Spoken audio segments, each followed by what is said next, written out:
I'd like to call to order the board meeting for Folsom Cordova Unified on May 7th, 2026. If we could call roll. Mr. Clark? Here. Ms. Lofthouse? Here. Mr. Reed? Here. Mr. Chalem-Churla? Here. Ms. Larrett? Here. All are present. Okay, I don't think we have any public comments, so we will go ahead and recess to closed session. Madam President, you do need to list the items, please. Fantastic. Okay, we will,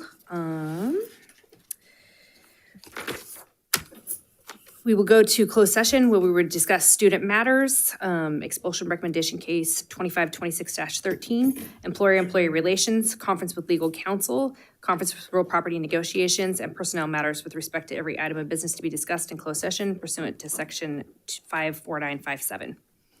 And with that, we will recess to closed session.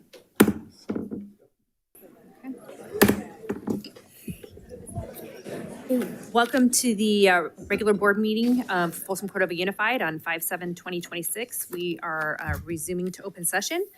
And if we could call roll. Ms. Luong? Here. Ms. Lopez-Petracca? Here.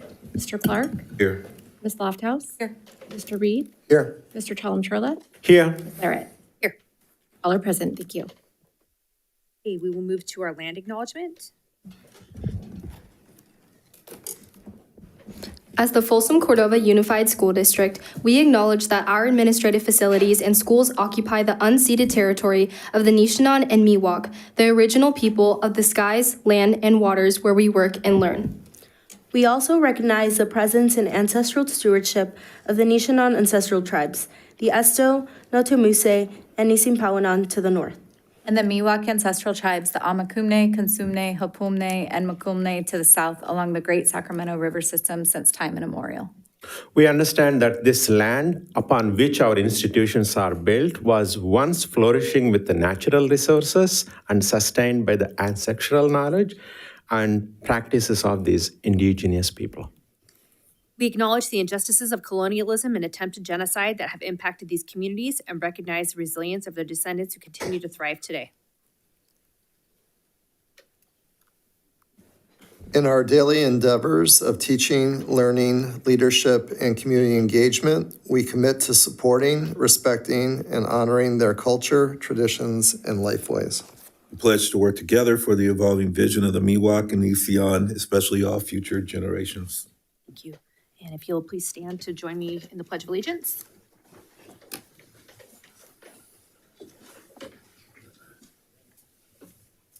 I pledge allegiance to the flag of the United States of America and to the republic for which it stands, one nation, under God, indivisible, with liberty and justice for all.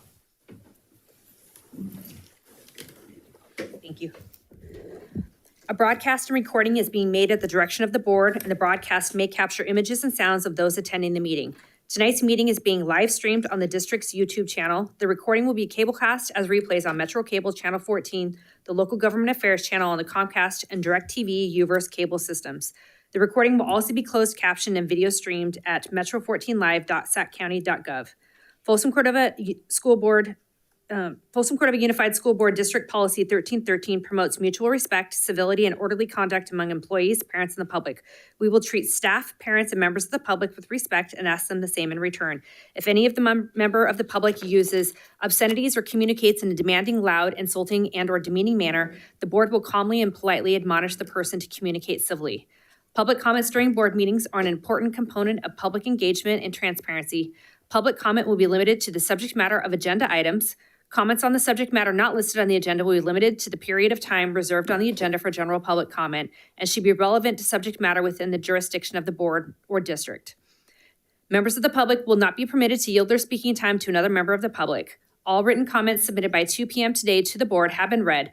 Per the Brown Act, the board is not allowed to enter into a two-way discussion on any matter not on the agenda.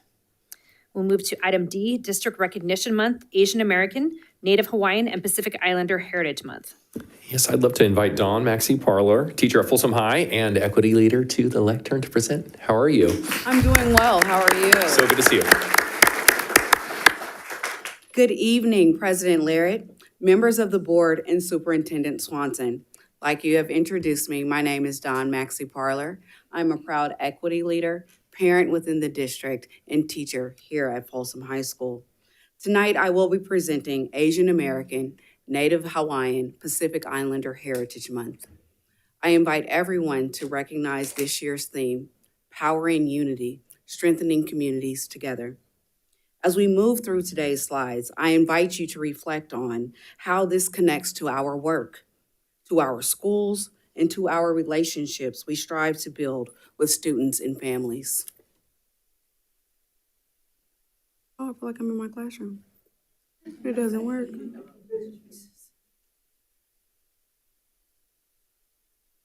Oh. There we go.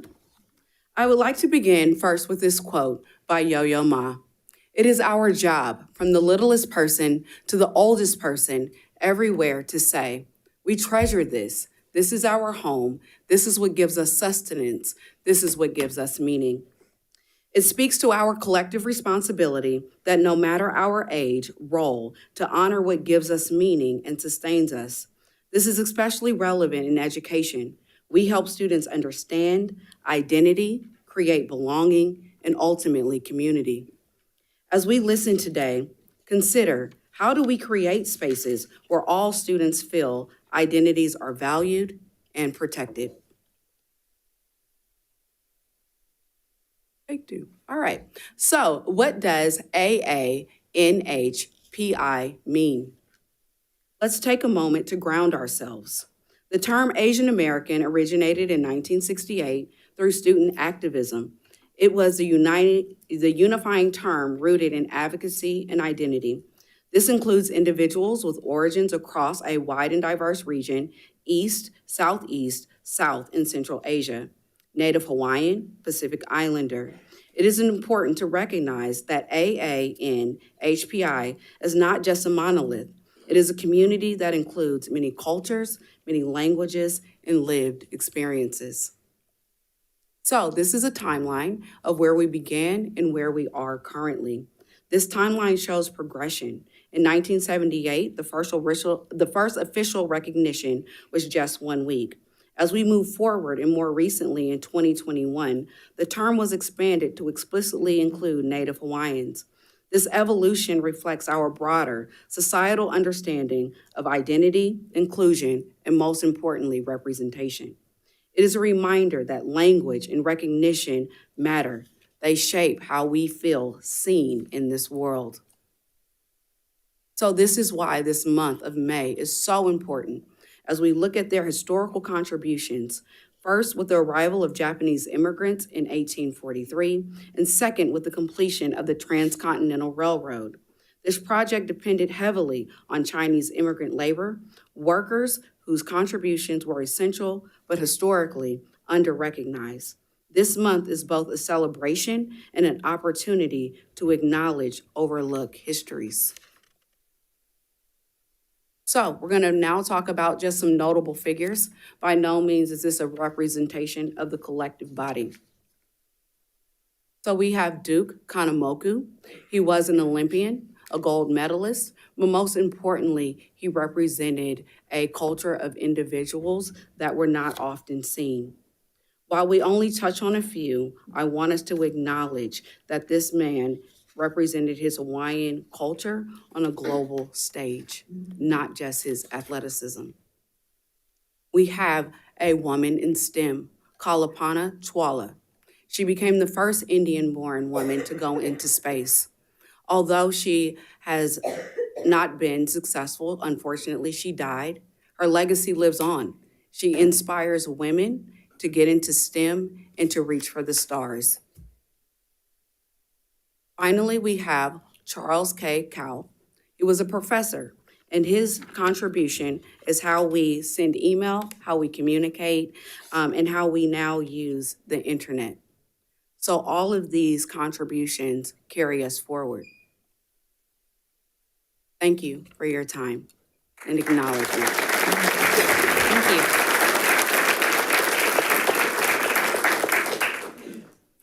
Thank you so much. We will move on to item E, Secondary School Spotlight, Cordova High.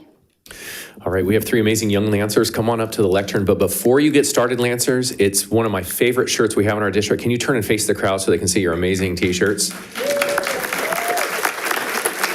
What are they at the student store, Amy, if anyone wants to buy one? 12 bucks, 15 bucks, 15, 18, whatever, yeah. Awesome.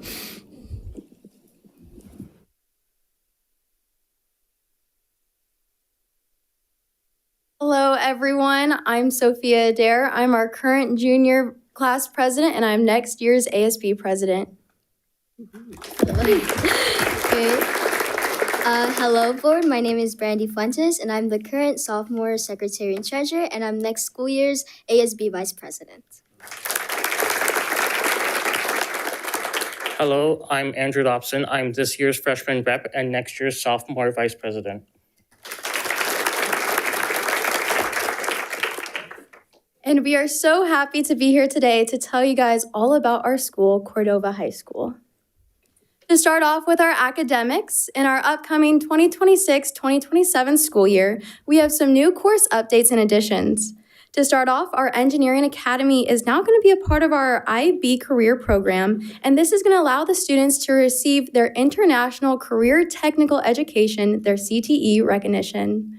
We're also adding science fiction into our English department, and then we're also having ethnic studies as a full year class for all of our upcoming freshmen. Then we're also adding in ethnic studies and art for another full year, but for all of our students. We had a mid-cycle visit on April 21st by the Western Association of Schools and Colleges. And then with our IB diploma program, it is currently our internal assessment season, and our external exams, which is very similar to AP, is currently happening, and it started on April 30th, and it's going until May 20th. Right now, there are over 19 exams during this 3-week period, including 21 separate papers, and 194 of our students are currently sitting in for this exam, and this includes our juniors and our seniors. In total, we have 403 exams going on in 10 different subjects. We also have our IB Middle Years program, where our sophomores completed their personal project and got a reward going to Six Flags for doing so. This happened on April 24th, and these students are going to receive a red cord at their graduation, and we have their highest total number yet with 92 students receiving one.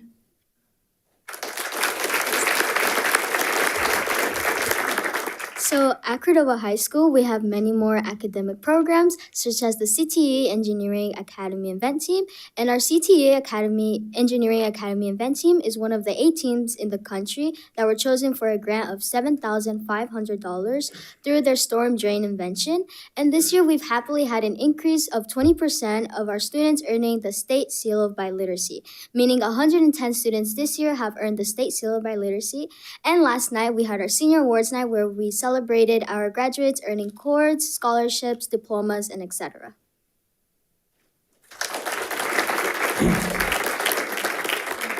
Here at Cordova, we have an amazing visual and performing arts program. One of our programs is our drama club. Our drama club just put on our spring musical, the 25th annual Putnam Country Spelling Bee, which our staff and people in the audience got to participate and be in the play. And then also with our visual and performing arts, we have some upcoming events. We have our Cordova High Poetry Slam happening on May 12th at 5:30 in our Performing Arts Center, where all our students and staff are able to submit an open mic and help perform and put on this Poetry Slam. And then we also recently had International Night, which was held by our FCUSD Student Advisory Board and our amazing student board members up here, who put on different exhibits, performances, and a fashion show in our Performing Arts Center. And we had family, friends, and students from all over the district come together and just have a really great time. And then you can also see in those bottom 3 pictures, we had a lot of performances going on around campus. We had our guitar class perform, and on Dia de los Muertos, we had our mariachi club and orchestra perform in the quad for everyone to enjoy. And recently, our jazz band did an amazing performance at Columbia College. So at Cordova High School, as mentioned earlier, we have a lot of visual and performing arts such as color guard, jazz band, marching band, and orchestra. And our Lancers this year have been doing absolutely amazing with our Winter Guard winning 2026 champions at NCBA. Our Lancers Sarah Bautista winning first chair viola at the CMEA Honor Orchestra, and our Winter Guard captain Amber Flynn winning outstanding performer at the NCBA champions. We also had our Cordova Jazz Band perform at festivals and at local events, and we had our Cordova Marching Band perform their Field Show 6, the musical, in the fall at 5 different venues.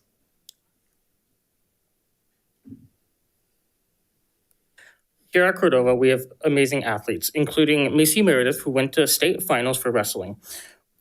At Cordova, we have track and field state meet, which is May 29th through the 30th. Boys golf has state finals June 2nd. Swim sections will be in May, dates to be announced. We also have an amazing opportunity for cross-country conditioning. That is beginning June 1st, 2026, and is from 6:30 to 8:30, Monday through Thursday. And then some of our activities and student culture going on around campus. Recently, we had the Men of Color Summit on April 24th at Folsom Lake College. And then we also had Link Crew, who had a development day on April 29th. And then recently, we also had Spring Activities Day, and that's where students come together on campus and enjoy food, different activities, and performances in the quad. And then this last weekend, we had our junior and senior prom at the Sacramento Library Galleria. This was our first time having a combined prom with both juniors and seniors, but we've had some great remarks from students and staff who attended. And right now, we are currently in our Staff Appreciation Week. And coming up on May 13th is we're having a gratitude walk for our seniors class of 2026, where they're going to be walking across the campuses of Mitchell, White Rock, Rancho Cordova Elementary, and Mills Middle School in their cap and gown to remember their journey that they've had throughout this district and to help inspire the younger students. And then also for our seniors, we're having our senior send-off rally next Friday, May 15th, and it's our last rally of the year. And it's one of our final ways to say goodbye to our class of 2026.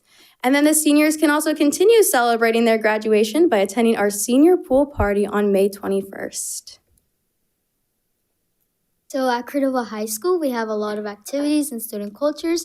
Every year we hold a winter rally, and spring fling, which is a dance dedicated to our special education students. We also hold Thursdays in the quad, and we have impact projects, and we do these activities in order to bring our school together and so we can have a thrilling and unforgettable school year. That is Cordova High School. Thank you so much for letting us showcase our school.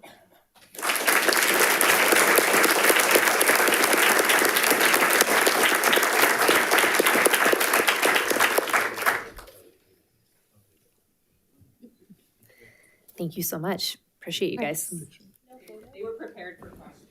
Yeah, I told them, I gave them a heads up. Sometimes the board has questions and they always have to take a picture. So, yeah. Okay. Any questions from the board? No questions? Okay, you guys ready for your picture though? Fantastic.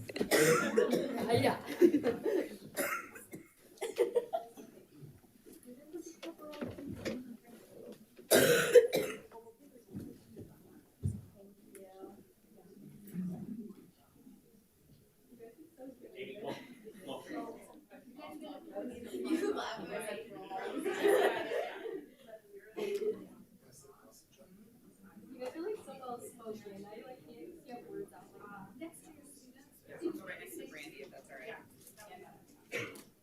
And if there are parents that want to get pictures, they'll stay after I take a picture.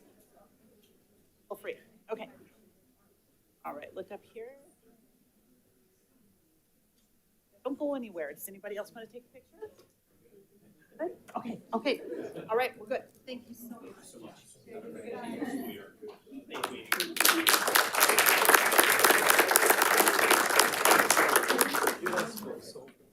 Thank you.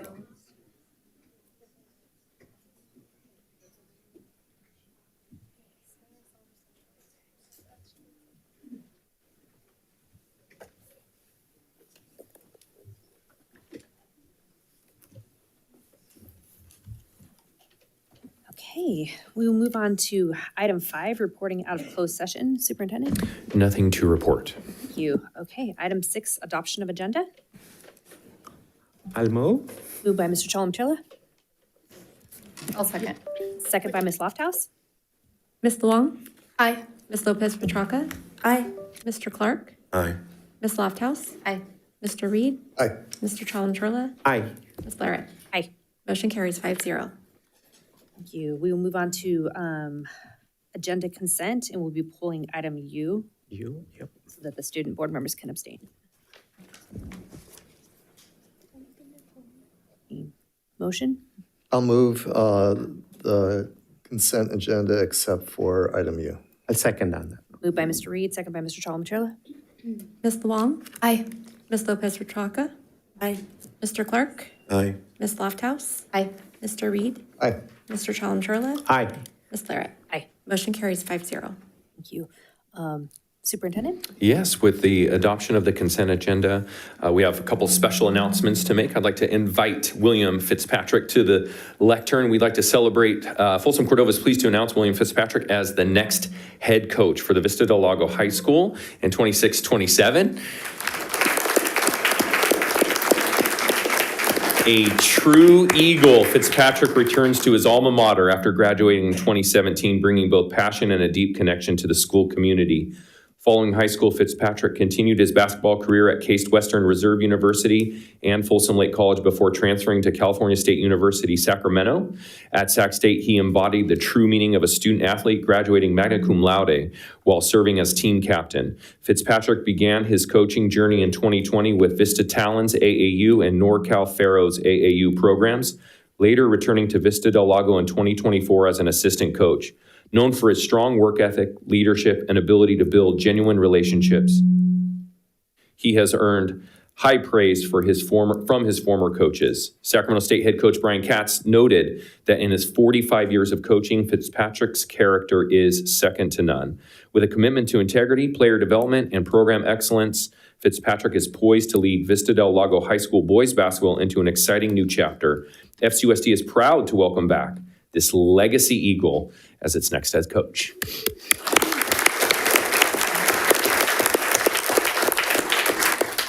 Say a few words, Coach. Well, I just want to start by saying thank you. I'm very excited and looking forward to this opportunity. I mean, there's no question that this school, this program, this district means a lot to me. You know, my entire upbringing was through this district, Folsom Hills to Folsom Middle to Vista, and to be able to return for this opportunity, I will never miss the opportunity that is at hand to have an impact on these boys the same way that this program, this school district, and this school did for me. That's what I'm looking forward to for Vista moving forward. So Vista Lago basketball will be a program that the school, that this district, and this city is proud to have represented themselves. Right, and excited to have everybody in here out to some games as well. Yeah, so there you go, Coach. Thank you all. I'm very excited, thankful for this opportunity. Thank you so much. And then as a legacy employee, we have a deeply rooted pin for you. I'll bring it down to you. All employees that graduated or promoted from one of our schools, please get your legacy pin. Coach, this is for you. Thank you.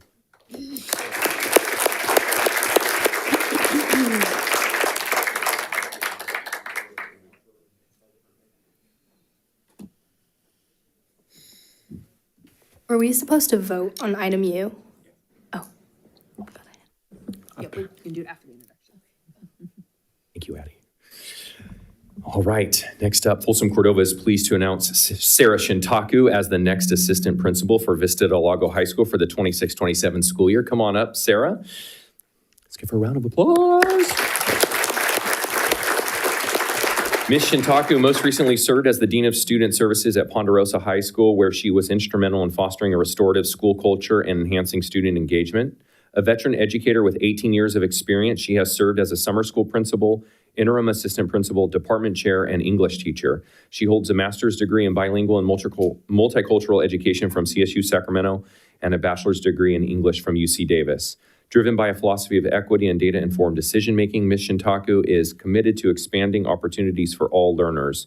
Her vision is to create an educational environment where every student feels a sense of belonging and has the support necessary to achieve academic excellence. She believes that we can move the needle for students' achievement when we lead with empathy and back it with strategic, systemic action. Outside of her professional life, Ms. Shintaku has 2 daughters and enjoys traveling and volunteering at the Bradshaw Animal Shelter when time allows. Welcome.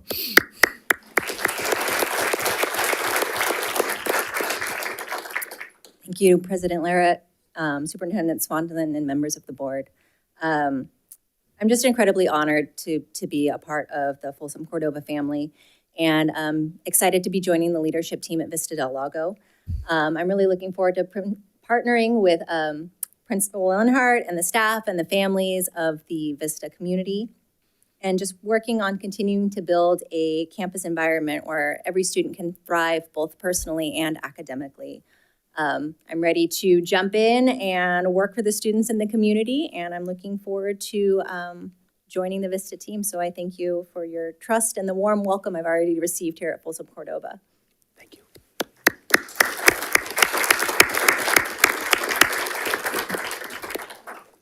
Okay, we'll move on to item U.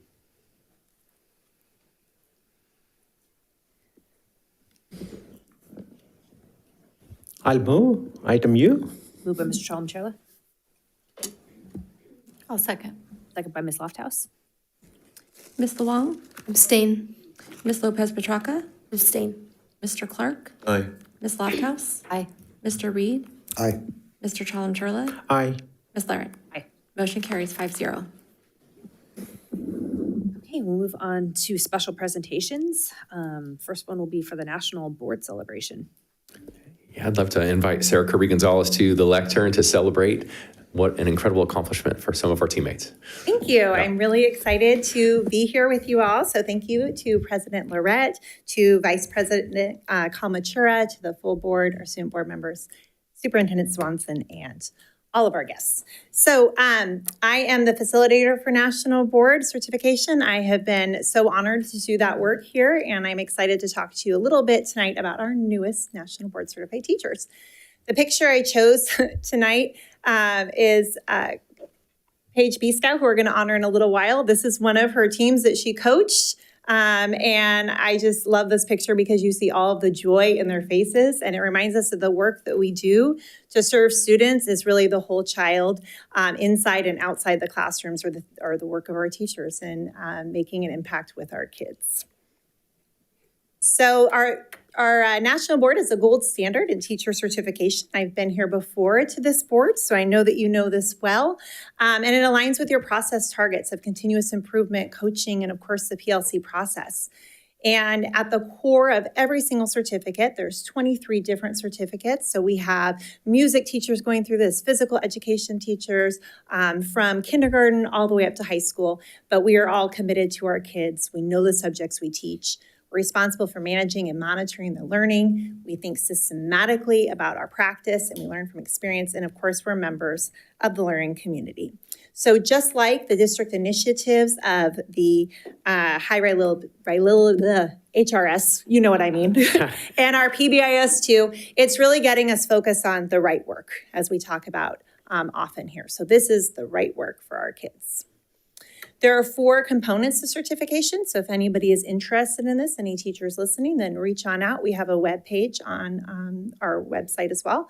And it takes teachers about 200 to 400 hours, 1 to 5 years to certify. So this is a big intensive time. We have been spending lots of weekends together this year, lots of late nights. We're going to sneak out of here probably right when this is done and keep reading those certifications pieces because they're due on Saturday.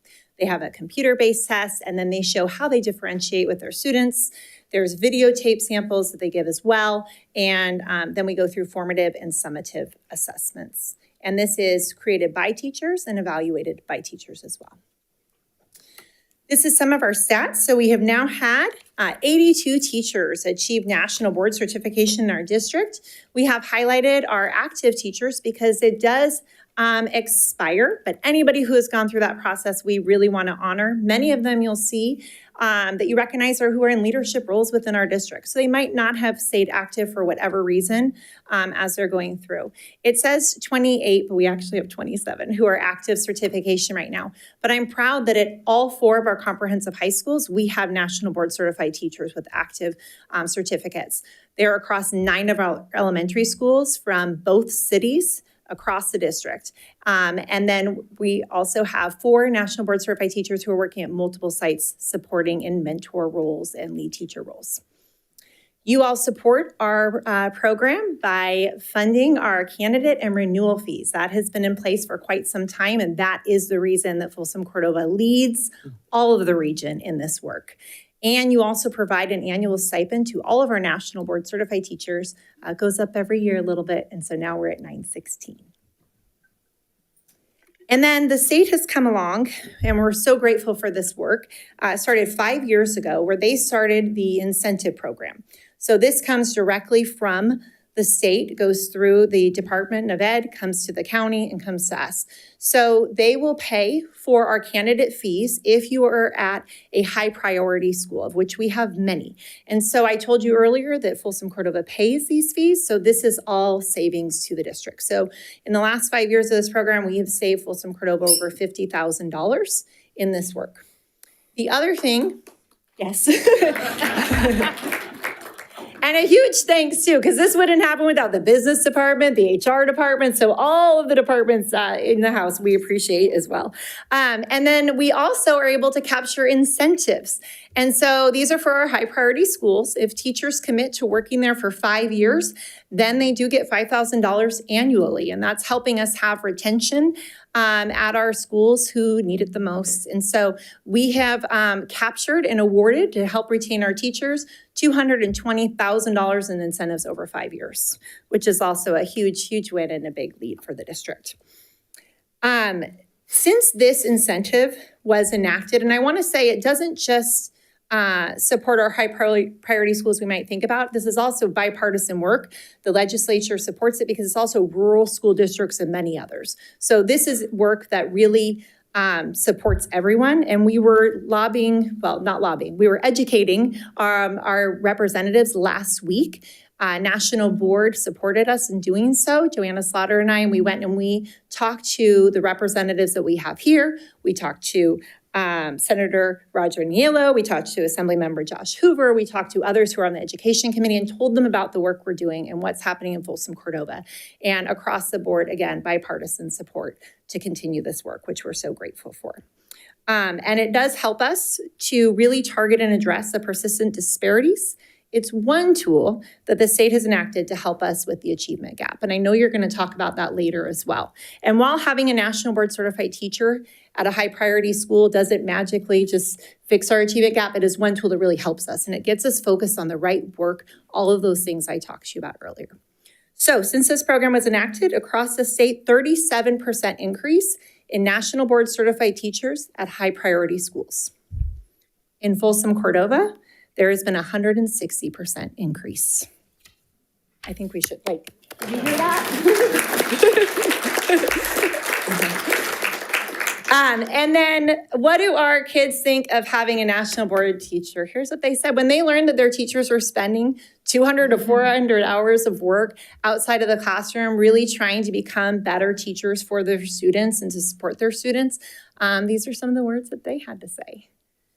And the one, it's not filtered, so this is what they said. And the one I like the most, I think, is proud. And that stands out the largest because that is what the most students said. Just like we are proud of our students and for the work that they do, they're proud to have teachers that they know are spending a lot of extra time to hone their practice. So that takes us to our celebrations this evening. We have a lot of national board candidates you'll see below who are working through the process. They're probably not all here because they're at home still writing and working really hard. Same with our renewal candidates that you'll recognize there.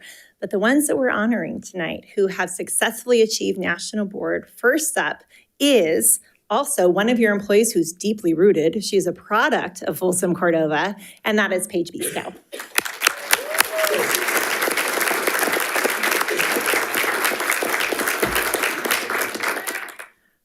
Thank you all for supporting this work. It has been really inspiring to watch the professional community at Mills evolve, as 6 of us are currently the candidates that you see below, in addition to Kristen and I being honored tonight.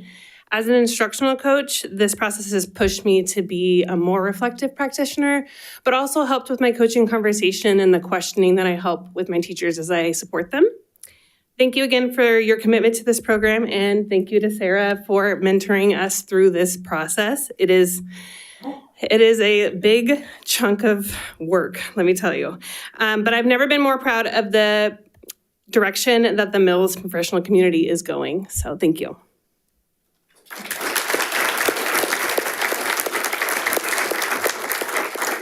And they also get right there, that's the national board pin that they have. And so they get that pin and some other little goodies will be in here. Kristen and Dean is our other teacher we are honoring tonight. Just like Paige said, thank you so much for the support that you give us. And thank you, Sarah, for supporting us and being our amazing mentor, because I couldn't do it without you and Paige. It was a lot of hard work, but I am very honored to be able to bring this back to my PLC and my PLT at Mills with the focus of math being such a high priority in our district. I have been really reflective of my teaching and bringing those reflections to my team as a leader to make us grow and allow us to find ways to help our students that really need it the most. So thank you so much. Thank you.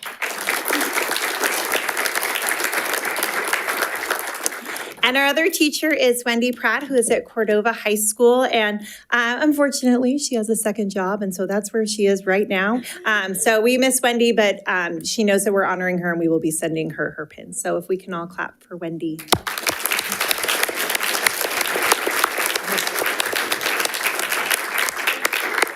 Okay, and so with that, I will take any questions from the public or the board, and then we would love to have our picture. We have lots of other national board teachers who are here this evening who would love to take a picture with you all. Any questions? My only question is, was cool the second most popular? Let's see how big it was. Let me go. Pretty big. Yeah, then yes, it was. That's how it works. Let me see. Yeah, cool. Yeah, cool. Yep. This was middle school, let me tell you. And so I was pretty proud that that was the second word. How long does the certification last for? Oh, that's a great question. So some of us in the room had done our renewal a while back. And so it was 10 years. And now National Board has asked to renew every 5 years. So for example, Christina Ray is at 5 years, Joanna Slaughter, who are working through renewal right now. But unlike the 200 to 400 hours to go through the first time, renewal is about 20 to 40 hours. So it is a much different process to go through renewal. Thank you for asking. Okay, let's do pictures. Thank you.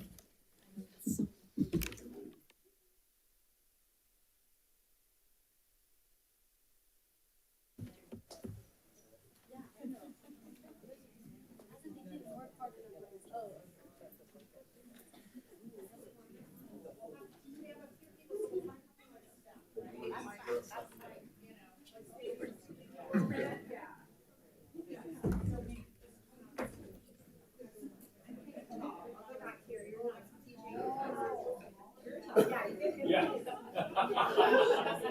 You're never in front. He's never in front.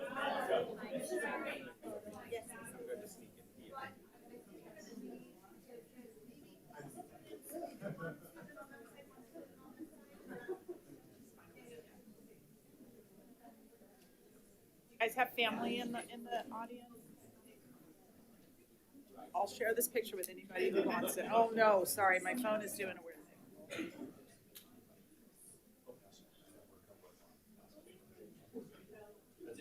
Oh no, hold on. I don't know. I need a new phone. All right, look up here, 1, 2, 3. Okay, awesome, congratulations.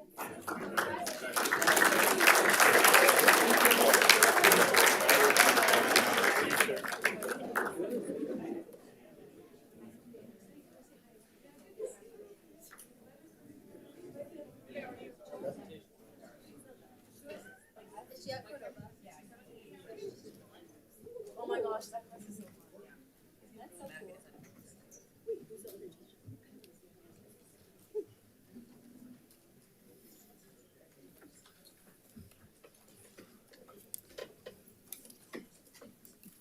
Okay, we'll move on to our next presentation, which is very exciting. Our Folsom High and Vista Del Lago High School student participation in the 2026 academic decathlon.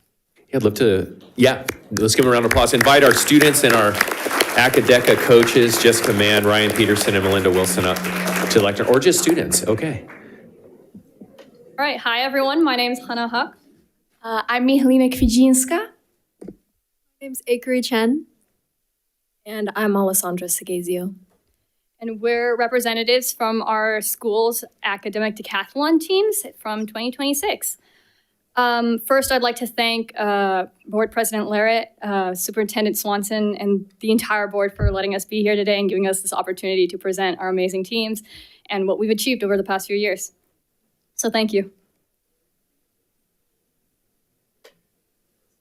All right, so first of all, just establishing what academic decathlon is. Decathlon 10, so we're studying 10 subjects over the course of 1 year. There's 7 objective tests that we do. It's music, math, art, literature, science, social science, and economics.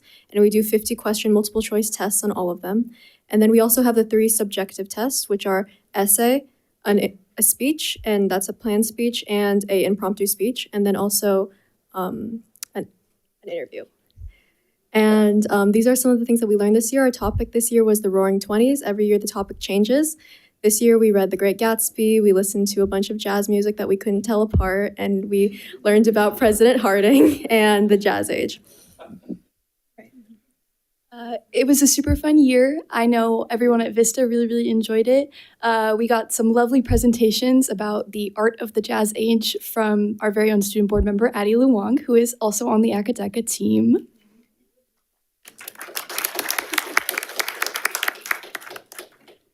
All right, so I'm going to introduce all of the members of our team. There are 9 members on each of the primary team. First up, we have, and as I call out each of our members, I would like them to stand up in the crowd so everyone can see who they are. First up, we have Nolan King.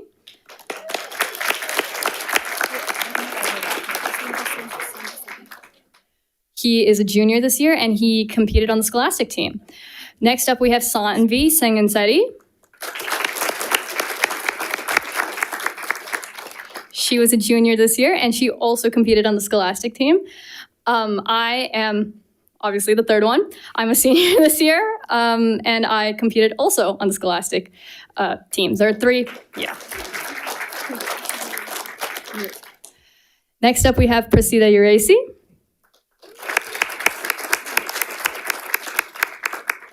Also a junior, and she competed on the varsity section of our team. Next up, we have Akari Chen up here with me. She is the second senior along with me on this team, and she competed for honors. And then we have our very own Annie Yang. She is the one and only freshman on the team who competed in the varsity category as a wild card this year. Next up, we have Rahna Arizmanali.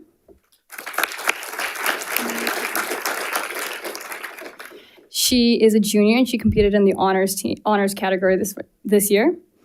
Next up, we have Ananya Pujari. She is our one and only sophomore, and she competed in the honors category. And lastly, but certainly not least, we have Joseph Craig.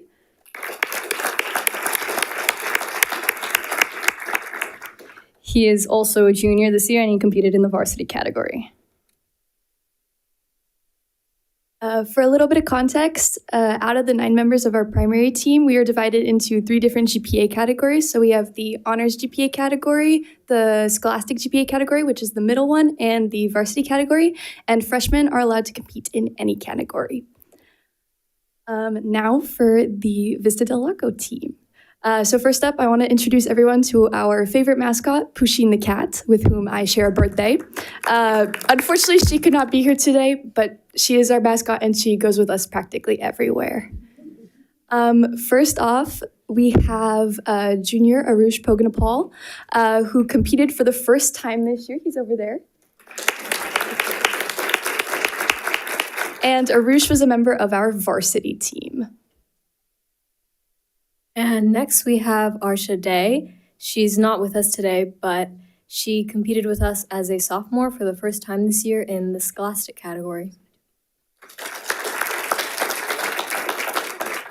Next up, we also have our only freshman who competed as a wild card in varsity, Aviu Salver.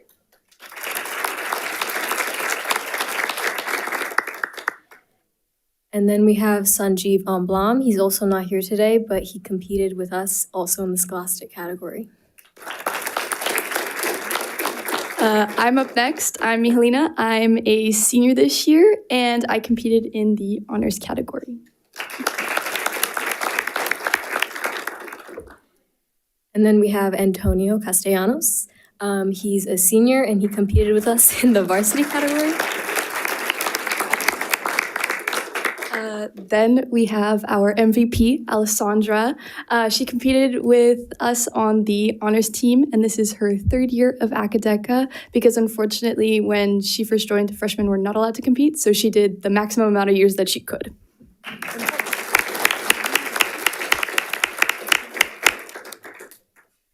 All right, and then we have our favorite art teacher, Ruhi Bendra. She's also been with us for the max amount of years, 3 years. She's a senior this year, and she competed with us in the Scholastic category. And last but certainly not least, we have who we all consider to be our team's cheerleader, senior Kapish Kalita, who competed with me and Alessandra in the honors category.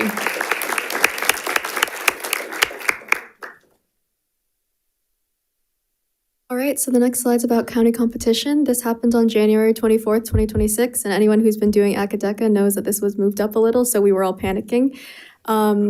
So another thing that we didn't talk about before was Super Quiz, which is when all the members in honors, all the members in Scholastic, and then all the members in varsity go up to compete together as a team. And this is the main team part of the event. And as you can see in the next slide, if you go on to it, Folsom High won first place and Vista del Lago won second place at our county competition.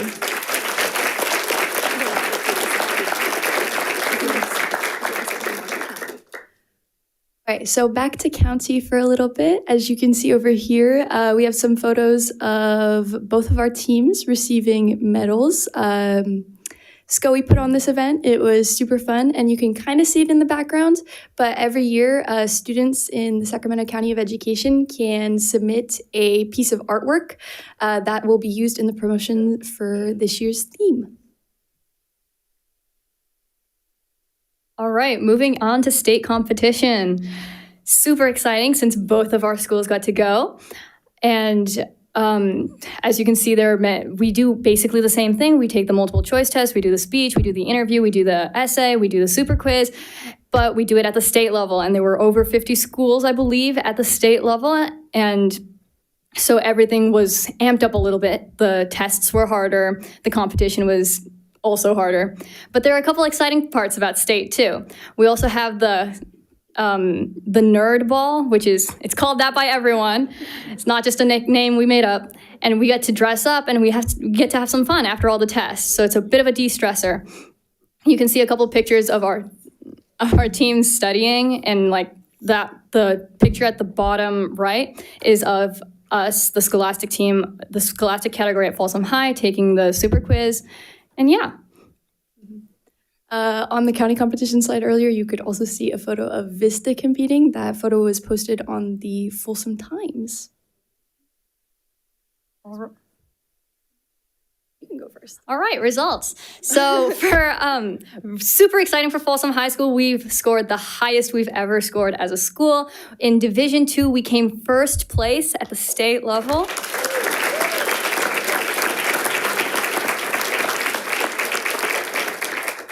This year, Vista was able to compete just as well as we did last year. We are in Division III. There are 4 divisions at the state level, and we ended up winning 4th place.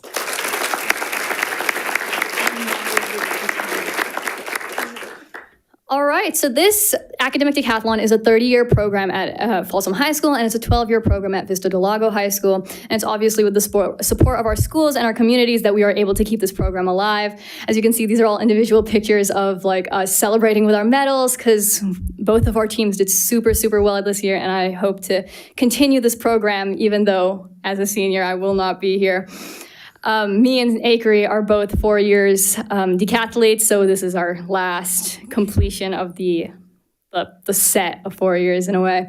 So we will be leaving the program, but I hope it lives on in our community and in our schools.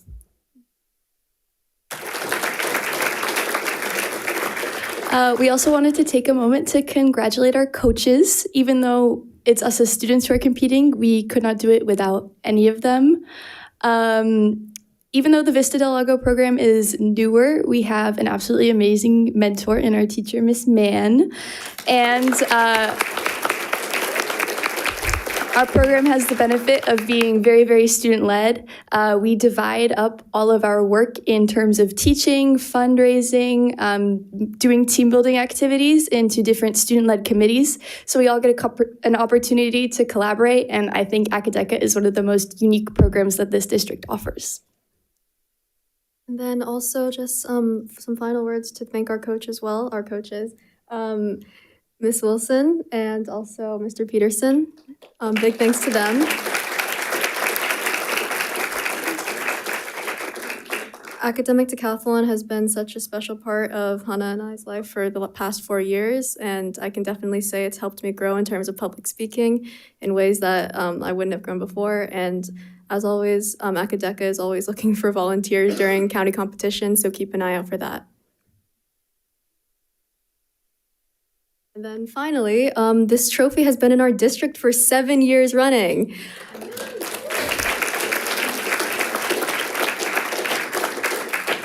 And hopefully we can keep this streak going with next year's topic, although we're all seniors and we'll all be leaving. I know we're leaving both of our teams in very capable hands, and next year's topic will be Journeys of Transformation Migration.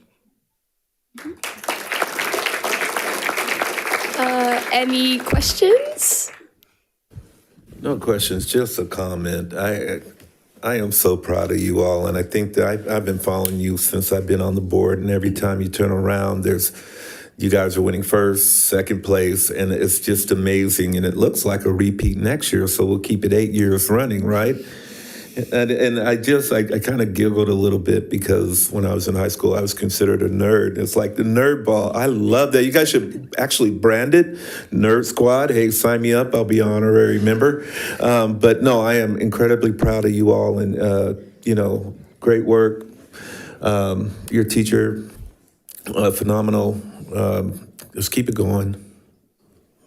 Thanks so much. Thank you.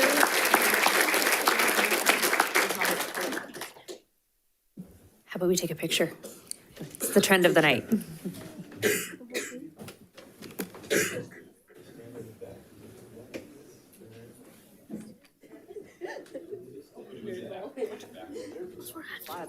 want us to stand by here? Yeah. All right.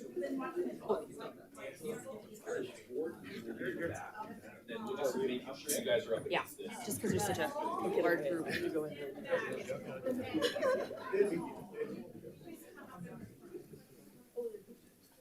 Do you have a Warren G. Harding question? You should actually. You're so funny. You're standing there like.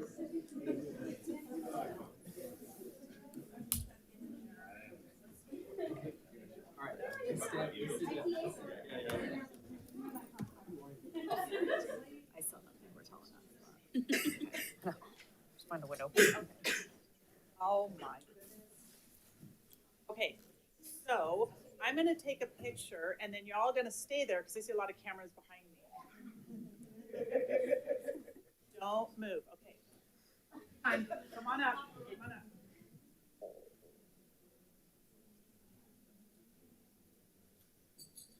Cheese.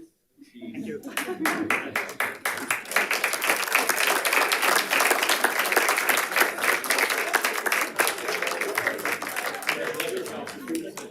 Awesome.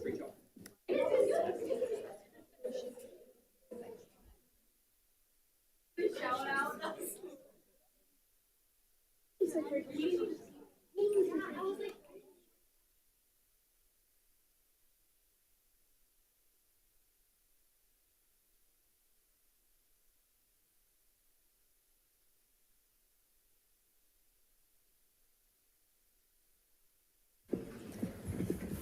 Fantastic. big congratulations to our Academic team. We really appreciate how you represent our district, and we are very extremely proud of you. So thank you so much. We move on to item 3, understanding and addressing the achievement and opportunity gap. Thank you so much, Board President. I'd like to invite Dr. Huber and Dr. Pitt up to the lectern. Later tonight on the board agenda, in our discussion action section, you'll be considering a resolution that was brought forward by Trustee Clark as it relates to a CSBA initiative that's happening right now in our state, trying to galvanize support around this as an important, one of our most important challenges that we face. I wanted to make sure in the resolution, I did name that this board and this team are already working really, really hard and making sure that we're serving all of our students through our performance and process targets, but each day in the classroom. CSBA's resolution is more about a call to action for the state to align resources. But before we got to that, I wanted to make sure that the board was able to understand the work that's happening in the district around the achievement gap. So I've invited 2 teammates up to do this presentation. Thank you. Thank you. Good evening, President Larrett, Superintendent Swanson, members of the board. I'm really pleased to be here this evening to share a little bit about the achievement and opportunity gap. I'm going to start by defining the achievement gap and give a little bit of context for what tends to drive differences in student outcomes. We'll transition to share some current district data disaggregated by different student groups, and then Dr. Huber will spend some time closing us out, discussing how our work is focused on improving student outcomes. So let's jump right in. So the achievement gap is defined as persistent disparities in academic outcomes between student groups, often reflecting societal inequities in access to resources, opportunities, and supports.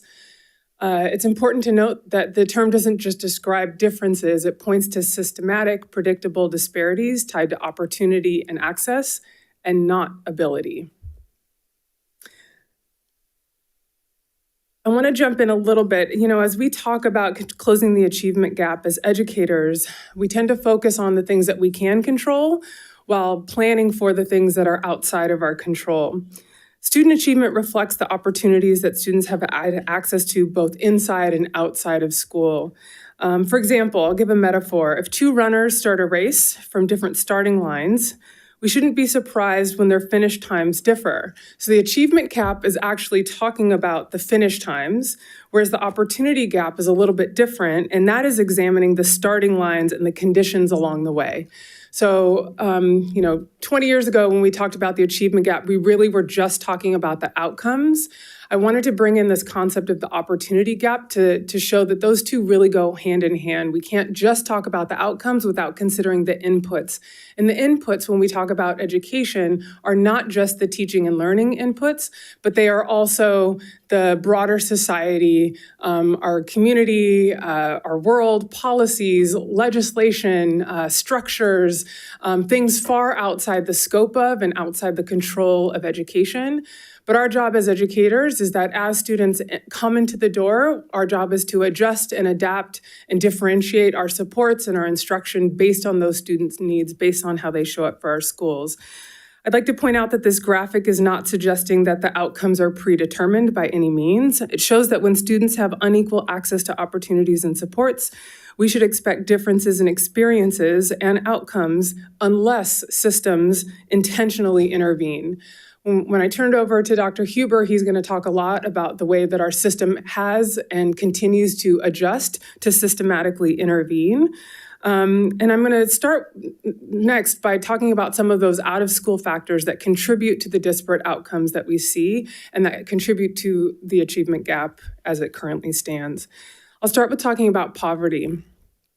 Poverty does not determine a student's potential, but it does affect access to many of the conditions that support learning and academic success. So for example, when we talk about early learning opportunities, students enter kindergarten and TK with very different early learning experiences. Some of those include access to preschool, books, language-rich environments, and early literacy opportunities that can significantly shape school readiness. Early gaps in vocabulary, literacy exposure, foundational skills can widen over time without intervention. When it comes to stable housing and nutrition, students learn best, as we all do, when their basic needs are consistently met. So when families are experiencing housing instability, overcrowding, or frequent moves, these can disrupt attendance, a student's ability to concentrate, and the continuity of learning, especially if they're changing schools frequently. Furthermore, food insecurity can impact attention, memory, energy levels, and overall school engagement. It's one reason I'm really proud of our state offering free meals to all students in the state. It's one of those factors that we can plan for and address in school. It's not the whole picture, but it's one step to addressing the out-of-school factors that do impede learning. Healthcare and mental health support, another one I'm really proud about, districts across our county and our state, and especially our district, around providing increased access to mental health support, right? We know that untreated chronic stress or trauma can create for students a greater difficulty with focus, emotional regulation, and attendance. Similarly, untreated vision, health, or dental issues can also affect learning. I'm proud of us that we have robust access to counseling and mental health supports across our schools to help support students who may come to school with these needs. Again, academic enrichment outside of school, we know that families that have greater resources tend to do more extensive opportunities for students to engage in extracurricular activities, coaching, sports, and other events outside of the school day. These opportunities actually build background knowledge, confidence, academic skills over time that compound and increase the impact that our education system can have with students.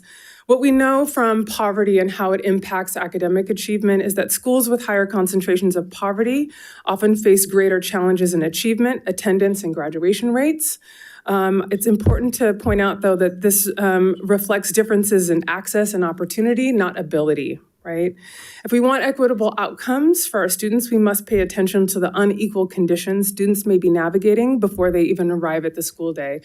So I'll say that our work in community schools and the state's $4 billion investment around community schools opportunities is one effort to address the needs of the whole child, the whole family, the whole community, to help plan and intentionally invest in changing some of those out-of-school supports that we know impact teaching and learning. I'm going to pivot to talk about race and racial disparities in education. It's important to understand the historical context, which I'll talk about kind of more on the next slide. But for much of U.S. history, public education systems explicitly separated and unequally funded public schools based on race. So policies in housing, school zoning, access to advanced coursework, limited opportunities for many communities of color, not just in one generation currently, but compounded over generation, over generation, over generation. So this disparity based on race was not an accident. It was intentional. It was codified in law. It was both de jure and de facto segregation and marginalization of many communities of color. So those policies actually help shape patterns that we still see today in school funding, neighborhood resources, and access to opportunity. Because of this history, race-based disparities cannot be explained by poverty alone, even though those two are often connected, right? So policies based on race that marginalize students within schools often were reflected and mirrored by societal marginalized policies and practices outside of school. I'm not going to spend a ton of time on this, but I just wanted to give us a little bit, zooming out a bit around exclusionary policies in California and across the nation. I think many people in California assume that because we're not in the South, that we didn't suffer some of the same outcomes that many education systems in the South suffered as a result of slavery and of Jim Crow, for example. California is not immune to these ripples of racism. One of the first things that our state did when we became a state in 1850 was to pass the fugitive slave law that banned Black children from California public schools. Once in 1870, Black children were allowed to be publicly educated in California. They were required to be taught in separate schools where the ratio of Black teachers to Black children was 1 to 232. So just as a snapshot, what's not on this slide is a number of other exclusionary tactics for a variety of other racial groups across not just the state of California, but the United States as a whole. You'll notice the Mendez versus Westminster School District in 1947, which struck down segregation with regard in California schools. That particular court case fought against linguistic segregation. Students of Mexican descent were not allowed to be educated in public schools because they did not speak English. So this was the beginning of an attempt to unravel the segregation based on race, and in this case, linguistics. Just as a point, that case in 1947 in Southern California actually became a precursor to 1954's Brown v. Board of Education, which officially struck down racial segregation across the United States. It's important to note that that decision in 1954 by the U.S. Supreme Court did not actually fully get enacted probably until 20 or so years later. It was into the 70s that families were still fighting for Black children to be included and educated alongside white children in our schools.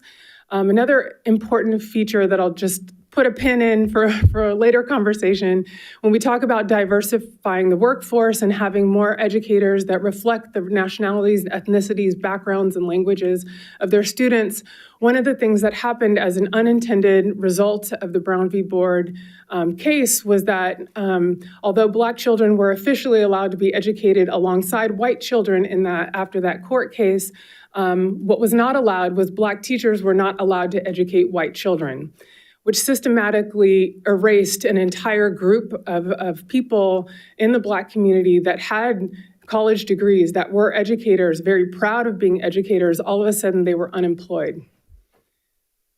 This goes on to talk about many current cases that we do know about, right, around like Williams versus the state of California in 2004, No Child Left Behind, which required schools to officially start disaggregating data by student group. So instead of looking at an average of student attendance, student performance, this is when states and LEAs had to officially start disaggregating by student group. So it wasn't an average, we had to look by group. And this is when the achievement gap really became much more evident across our system. I just want to point at this current achievement data that I'm going to go into next. I want to point to the fact that we inherited a system where education was intentionally unequal. Disproportionality, disparate outcomes, this achievement gap, the opportunity gap is the modern fingerprint of that history that was intentional. So as we look at these data, I want us to keep in mind that, you know, like I said at the beginning, this is not an indication of students' ability or their potential. It is a remnant of a system that was intentionally created to disenfranchise a groups of people, I should say. So let's look at who we are as a district. Let's talk about our demographics. On the left-hand side, you have our student groups. We have 10,809 female students, 11,721 male students. We have about 2,800 English learners, just over 3,000 students with disabilities, close to 8,500 socioeconomically disadvantaged youth, 51 students in the foster system, and about 650 or so students experiencing homelessness. In terms of our racial demographics, we are a very diverse district. You see here, we have 54 students that identify as American Indian or Alaska Native, 5,707 Asian students. I'll make a note on this category. In California, we differentiate between Asian and Filipino in the state of California, but for federal government counts, the federal government combines Asian and Filipino together into one student group. So you'll see some slides that have Filipino. I don't think I took those out, just to show that that's how California counts. But a note is that the federal government does not differentiate.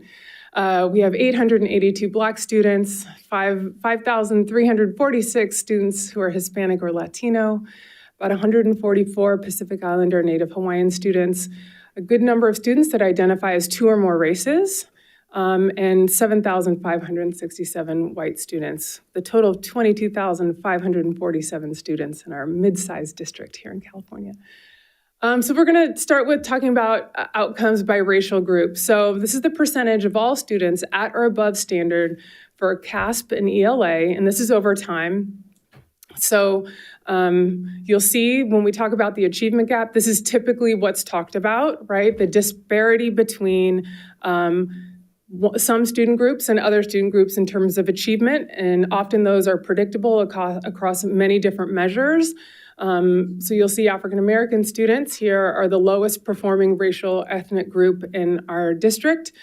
This is mirrored across the state of California. There are a few systems in our state that this is not the case. They have been pretty successful in closing that achievement, but there are not many, and they are not replicating that has been proved to be very difficult.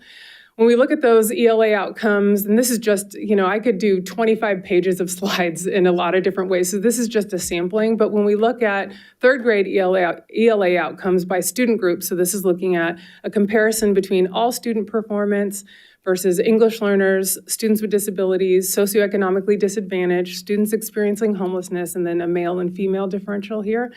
You'll see that English learners are our lowest performing group here at 19%, meeting or exceeding proficiency in the CASP by third grade. And you can see similar trends where poverty intersects, right, with homelessness, where socioeconomically disadvantaged kind of intersects, right? That's the other thing to understand here too, is that we can't really think about poverty and race as two separate things, that there are often moments of intersectionality where those two things commingle and you get more outcomes. Similarly, when we look at race, by math outcomes by race, you see the achievement gap persisting here, even over time. When we look at chronic gaps, I'm going to switch to chronic absenteeism and suspension, even though typically we don't talk about suspension and absenteeism as part of the achievement gap, because those aren't typically considered an outcome. I think it's important to include that here, as attendance and behavior are considered proxies for school climate. And school climate is essentially how a student or a person feels in a space, right? So climate can be different depending on who you are, right? So you have one space, a school or a classroom, right? Some students might feel very comfortable in that classroom or in that school. Other students might feel less comfortable or less connected and less sense of belonging. And typically how we measure that sense of belonging, how we measure connectedness and school climate is by absenteeism. So again, you can see, so this is chronic absenteeism, students that are absent, significantly throughout the school year. African American students are more chronically absent, Pacific Islander more chronically absent. You see that the absenteeism rates, and then when we get to suspension, that the higher those are, the lower the achievement. So these things go together typically as well. Similar absenteeism by student group, you'll see foster youth, which is a group that one might consider foster youth and homeless students probably the most socially disadvantaged across our system, and all systems have the highest chronic absenteeism rate by group. We look at suspension rate, you'll see the same pattern as you did on absenteeism, right? So exactly the opposite, where there are lower achievement, but higher suspension, higher chronic absenteeism. Again, similar suspension rate by student group. Foster youth are almost 20% of the students are suspended. You see the same patterns. I'm going to turn it over to Jim to talk a little bit about the ways that we're intentionally working to improve these outcomes as a system. Good evening. We thought we'd start with basically our district strategies to improve outcomes. And this really came in focus for everybody this year. We have posters throughout the building, and we're going to be putting these actually out through our schools as well, just to really put the message out. But we basically have some performance and process targets, and these were selected specifically in terms of trying to target the areas that we believe will have the most impact in terms of not only is good for all students, but also helping us with the subgroups of students that traditionally and historically, again, to what Dr. Pitt was talking about, are predictable, have been predictable in terms of not achieving all that they could achieve in our educational system. So third grade literacy, 5th to 8th grade math, college and career readiness, A through G, and then system-wide connectedness are our performance targets. The third grade literacy is really important because it's been in the research for many, many years, probably since I came into education almost 30 years ago, that students who are not literate by the time they reach third grade, our system actually, our state and other states project how many prisons they will need to build off third grade literacy, which is just a really startling fact. But they can pretty much tell that if a student is not literate by third grade, their chances of being a high school graduate, the chances of being a healthy, contributing adult to society drastically decreases, and the chances of them entering the system in some sort of negative way, including prison, really can be patterned after our third grade literacy rates. So that really has become a huge focus for us in terms of ensuring that our students reach third grade literate and are ready to, the old saying is you learn to read up to third grade and then you read to learn from third grade forward. And so it's really paramount that that became a target for us and a heavy focus area. And our teachers and site administrators have really just done an outstanding job in terms of really starting to work in this area. 5th to 8th grade math, also kind of the same thing in terms of, again, a gatekeeper at the high school level, and again, an indicator that can predict whether or not a student's going to be successful, both either in graduation, but certainly in terms of college and career readiness, and then the A through G component is whether or not they can be successful in mathematics. And again, that foundational piece of that success at the high school level and then beyond really happens where students are at grade level in 5th grade and 8th grade, specifically for future success. Our college and career readiness and A through G goals, the A through G refers to the requirements that students need to reach in order to be automatically accepted into the UC and CSU system in the state of California. Not accepted, James. Not accepted. The Unaccepted. ability to apply. The ability to, yes, Yeah. sorry. Yeah, they can't apply. Eligible, that's the word. Thank you, Dr. Pitt. Yes. So yeah, it's super important in terms of just, again, options, right? In college and career readiness and the A through G, the focus really there is that we want students to have a multitude of opportunities after high school. The student gets to choose in terms of what pathway they're going into. Are they going straight into a career? Maybe they're going into a career, but they still are going to need to do some college along the way. We want all of our students to have as many options as possible. And then finally, that system-wide connectedness, again, that was referred to a little earlier in terms of kids have a tougher time in school if they don't feel connected to school. Kids have a tougher time if they don't feel that they are part of that community and they don't want to go to that school day in and day out. And so we have to do things so that all kids who walk on those campuses feel welcome. They feel like they are part of that community and they are a valued part of that community. Our process targets refers a little bit more in terms of the adult work in order to get to the performance targets that we just outlined. And so we've got continuous improvement, we have coaching, and then we have the PLC process. This work really began with the board, some other members who aren't here now, but right before COVID is when we really started to kind of, bring some coherence to this in terms of we used to be a district that was a little bit scattershot in its approach. And so schools were allowed to kind of chart their own path, if you will, in terms of an approach to different things depending on their school community. And it was right before COVID, around 2018, 2019, that we as a district decided to become a PLC district-wide, let me reverse that, a district-wide PLC district, right? All schools were going to be required to provide the professional development, work with their faculties and staff towards becoming PLC schools. The main process there being now you've got teachers working collectively together. We've done some other things since then, for instance, like bringing planning time all the way to the elementary schools. It used to only be at the secondary. Now elementary schools have that that protected planning time on Thursdays as well. We're doing some other things to build in team time as we're moving forward as well. But giving teachers the time to work together, to look at data together, also another component that was really missing in our district previously, was looking at data in the moment. We would tend to wait until we got the CASP data at the very end. Actually, we didn't get the CASP data until the following year. And then we would react to that. And now we're really working with our teachers and our teams around looking at data in the moment, literally during first instruction, to intervene again in that moment. Also coaching in terms of, Mr. Swanson likes to talk about coaching vertically and horizontally, that anybody can be coached and everyone needs to be open to coaching in terms of how can we improve in terms of how we're serving students.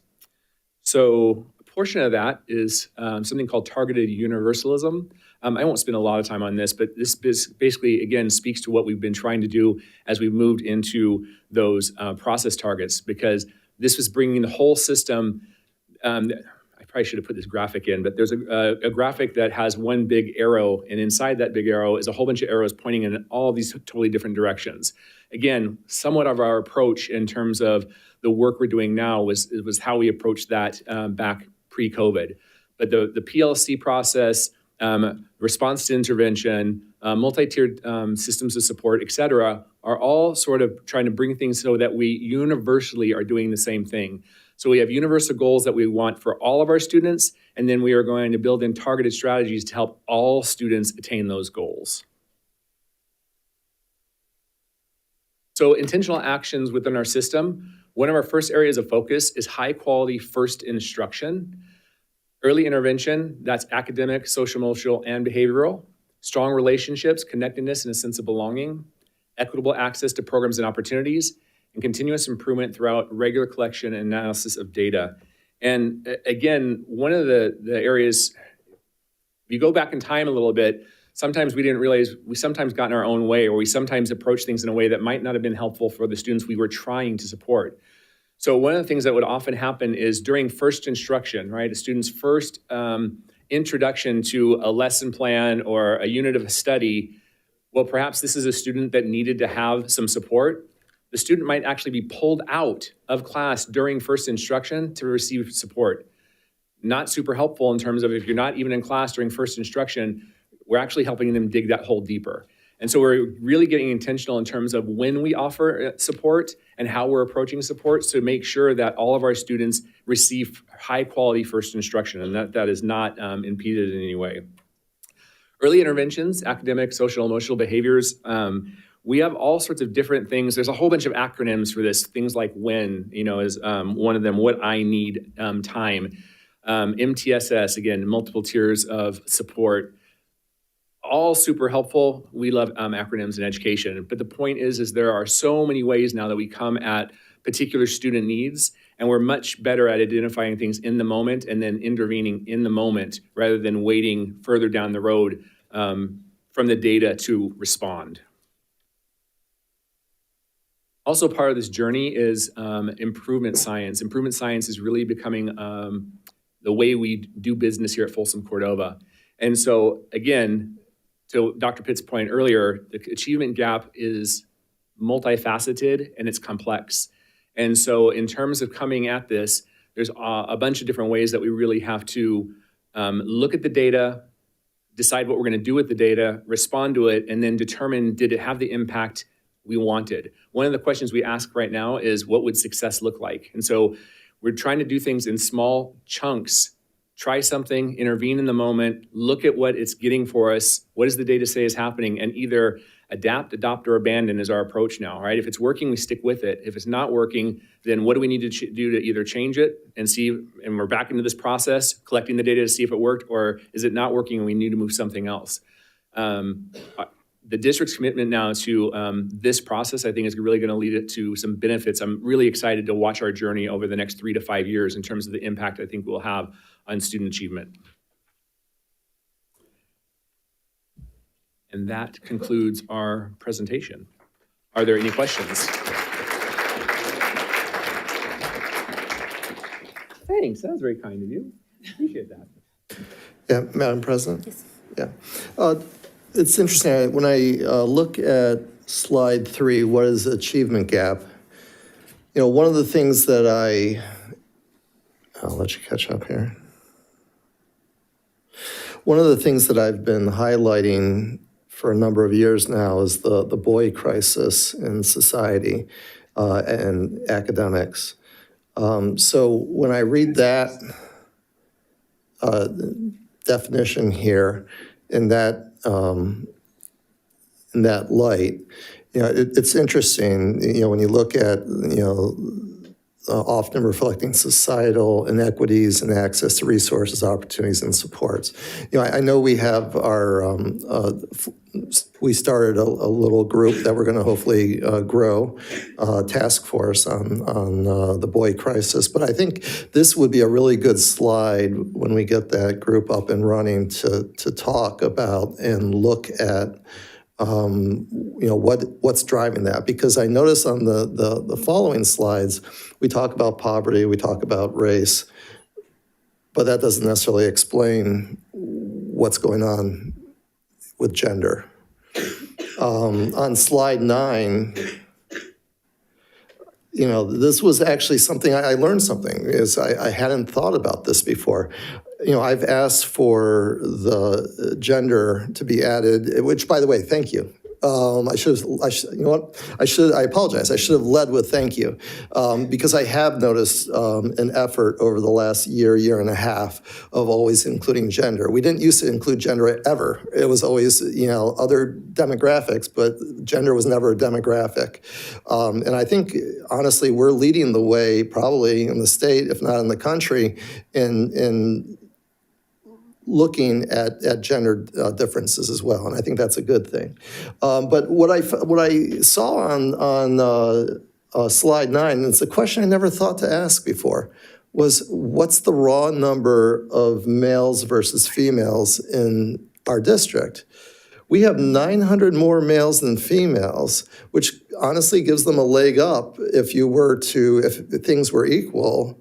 But when you see the outcomes, the grade disparities, the graduation disparities, it just makes that even more apparent that there's a problem, given the fact that males have 900 more students in our district than females. So anyway, that was an interesting aha moment for me. But anyway, that's all I really wanted to speak about. But thank you very much for this presentation. I think it was very well done. A lot of things here to think about. Obviously, I like to say, what would the #1 school district in the state do? Because that's what we're striving to be. And the #1 school district in the state would be asking difficult questions of itself on all of these slides. It's an important conversation, it's important dialogue, it's important that we figure out how to turn things around for certain demographics, and I'm confident we can do that. So thank you.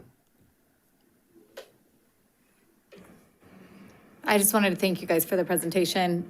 This work has been going on for many years, and many of our teachers and classified staff that are here are the ones doing the hard work. So thank you for putting the presentation together to show the hard work that's happening in the district.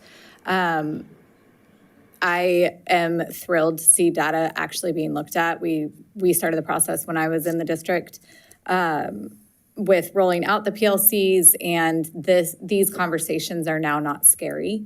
It's more of a driving force in our district and what we're doing. So I think we've moved a long ways since I did work here, because looking at these numbers and this data and having these conversations was a scary thing for everybody.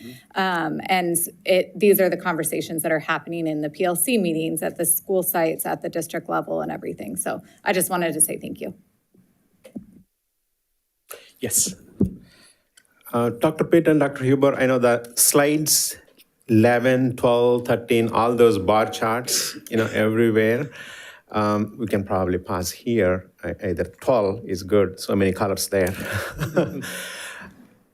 I think when my kids were going to the Folsom Middle School, and there is a year-end award ceremony, when the athletics came, that number 3 group, not even 1 or 2.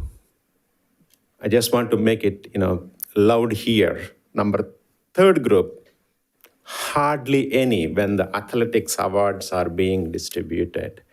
When the academic awards are being distributed, probably that group is lining up, including my daughter. So it has been 10 plus years. I think there is, I know you get numbers are great all the time. So Mr. Swanson, I know we say that 1% better. So can we put that numbers on these lower ones, maybe 1% better in the elementary or the middle or the high school, how we can get improved? And if we are not reaching 1% better, maybe a 0.5% better? So again, since we are talking the numbers, there is something some groups are doing, and I always say this, parents are their teachers first before us.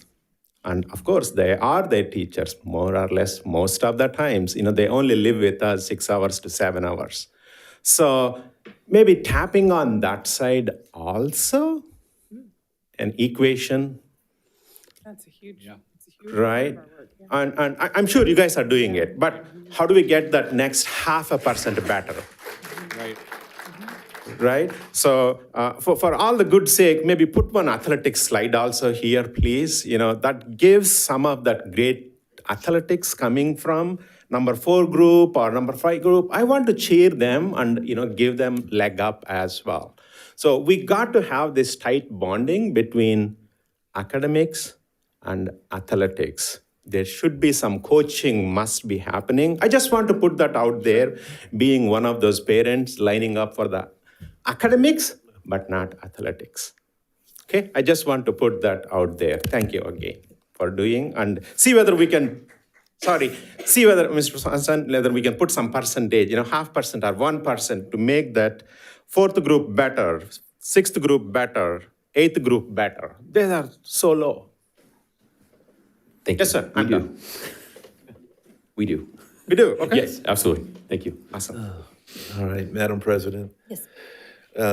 Thank you, Dr. Pitt and Dr. Huber for the presentation. And that's one of the reasons why I wanted to present a resolution to this board.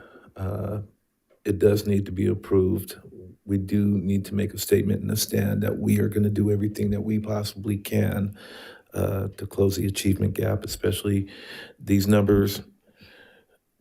To me, I'm going to say they're unacceptable because, I travel up and down the state visiting other districts, and they're all the same. The districts that I visit, with the exception of Compton Unified, believe it or not, their numbers, especially with our Black and African American students, are up in the 85 to 90% percentile. We'll get there because I'm an optimist and I know that we will. And, kudos to our teachers because they're the ones that's doing the work. The thing is, we need to continue to support them to do the work. So I look forward to making that presentation on the resolution coming up later on in the agenda. Thank you. Just wanted to make a couple comments.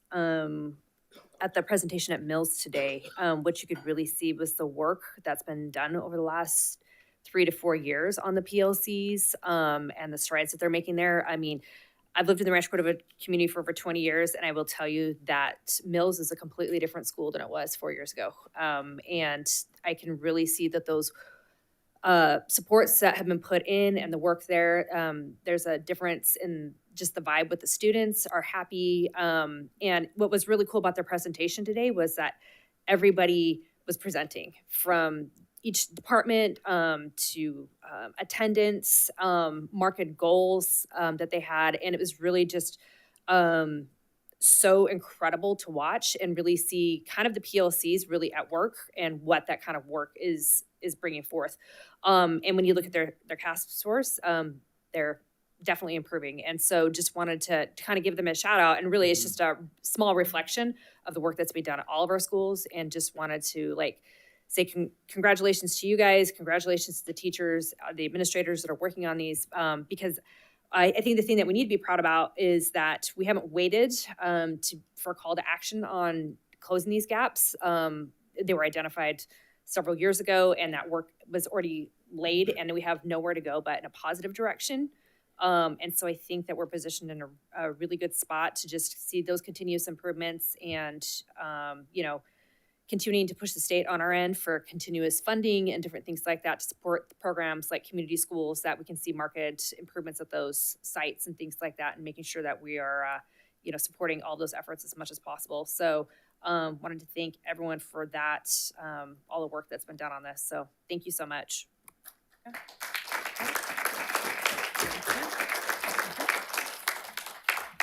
Fantastic. Okay, well, we move on to public comment. Time will be given to speakers at the discretion of the board chairperson. The law allows the public to address the board on any matter not on the agenda, but the law prohibits action by the board on non-agenda items. Yes, first up we have Alyssa Doyle, followed by Sudoff.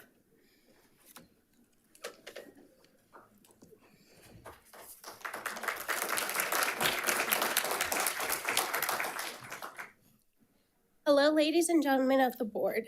I am Alyssa Doyle. I am a paraeducator at Cordova High School. Tonight, I once again am addressing you about issues on pay for your staff, not only to retain, but also to try to lure some from other districts. To do this, we need competitive wages with other nearby districts, and I can tell you, I've been looking around. We are middle of the line for starting pay. Myself, I've been here almost a decade. If I went to another district, I would actually have started at a lower rate, but be at a higher pay right now.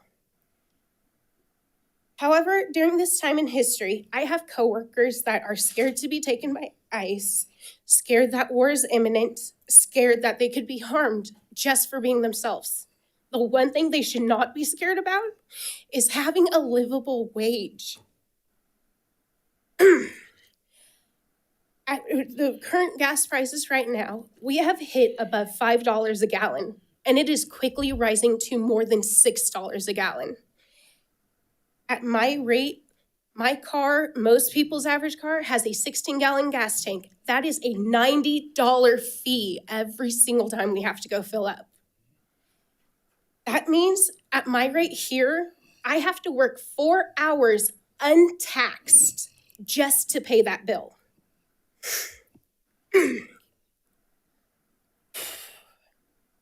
That is more than half of a shift for most of our paraeducators, just for the record. Most, including myself, they are having to double up, have roommates, and or work multiple jobs.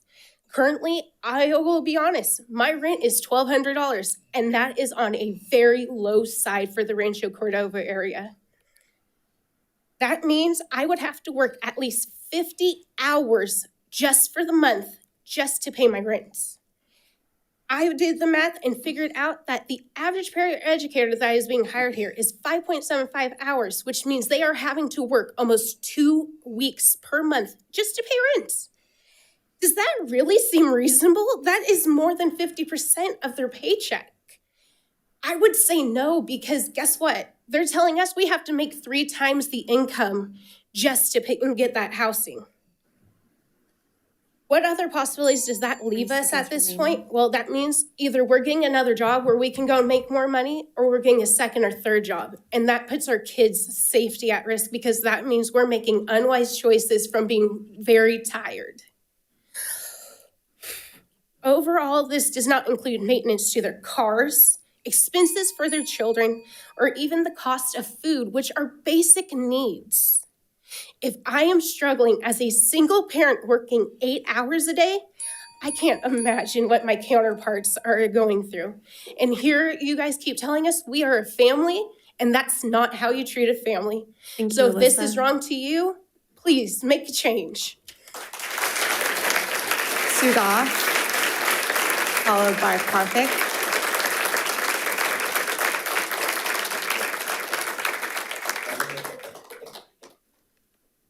Sudha, followed by Karthik.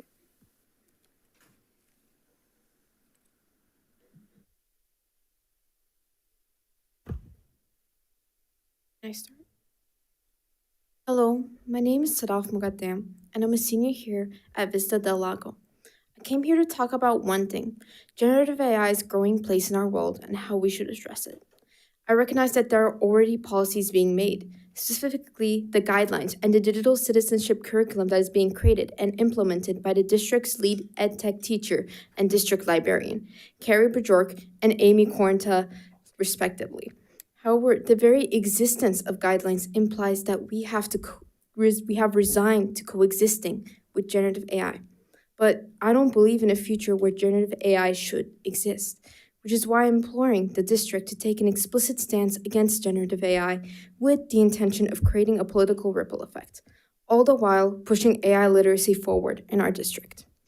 We cannot afford to be passive or moderate about such a technology when it concerns the very decline of our society.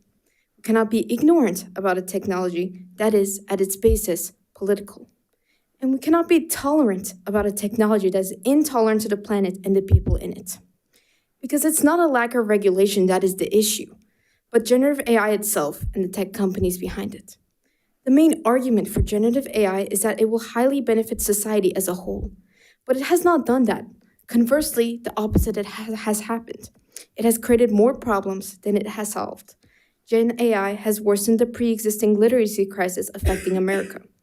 Furthermore, a study released by Brookings Institution, a public policy think tank with a long-established reputation for quality work, stated the risks of utilizing generative AI in children's education overshadow its benefits, and that it can undermine children's foundational development. Gen AI has contributed significantly to pollution with its already observed carbon print that is expected to grow. AI's electricity consumption alone was ranked the 11th largest in the world, 2022, in a comparison that included countries. And according to the UN Environment Programme, AI-related infrastructure may soon consume 6 times more water than Denmark. Fresh water, and nonetheless drinkable fresh water, not the fresh water used for irrigation. Gen AI has contributed to the exploitation with its demands for low-cost labor in not only the US, but in other countries like Kenya and Philippines. And last of all, data centers that are being created for Gen AI are churning out toxic waste, like mercury and lead, that are affecting environments and vulnerable communities nearby. For instance, in Memphis, Tennessee, the data center under XAI, a company operating under Elon Musk, is emitting smog-forming pollution, nitrogen oxides, and harmful chemicals like formaldehyde.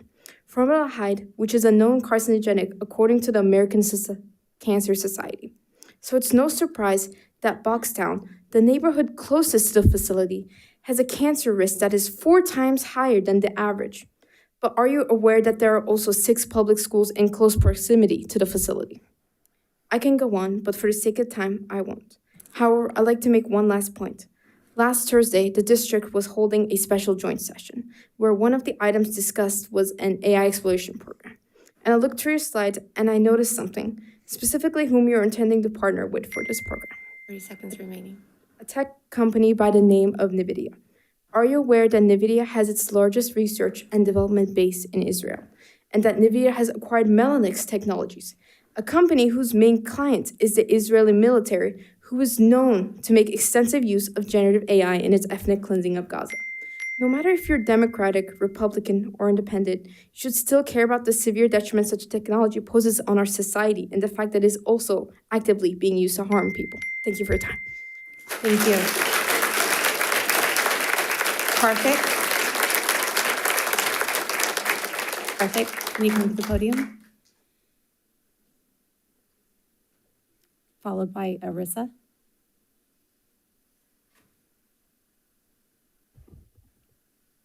Good evening, President Swanson, board members, and Good evening, President Larrett, board members, and Superintendent Swanson. My name is Karthik, and I'm a freshman at Folsom High School. Thank you again for the opportunity to speak tonight regarding the climate awareness and recycling education initiative that I'm trying to bring in our district.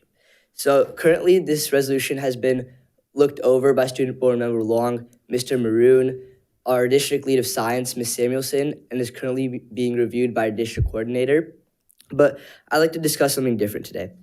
I would like to ask you to think back to when you were students yourself, growing up in the 1980s, 1990s, or whenever you guys did grow up. I don't want to assume. Anyways, back then, climate change was not something students regularly discussed in the classroom. Most people did not think about record-breaking heat waves, year-round wildfire seasons, extreme droughts, shrinking snowpacks, or dangerous air quality becoming normal parts of California. But over the course of your lifetime, you have watched these changes happen firsthand.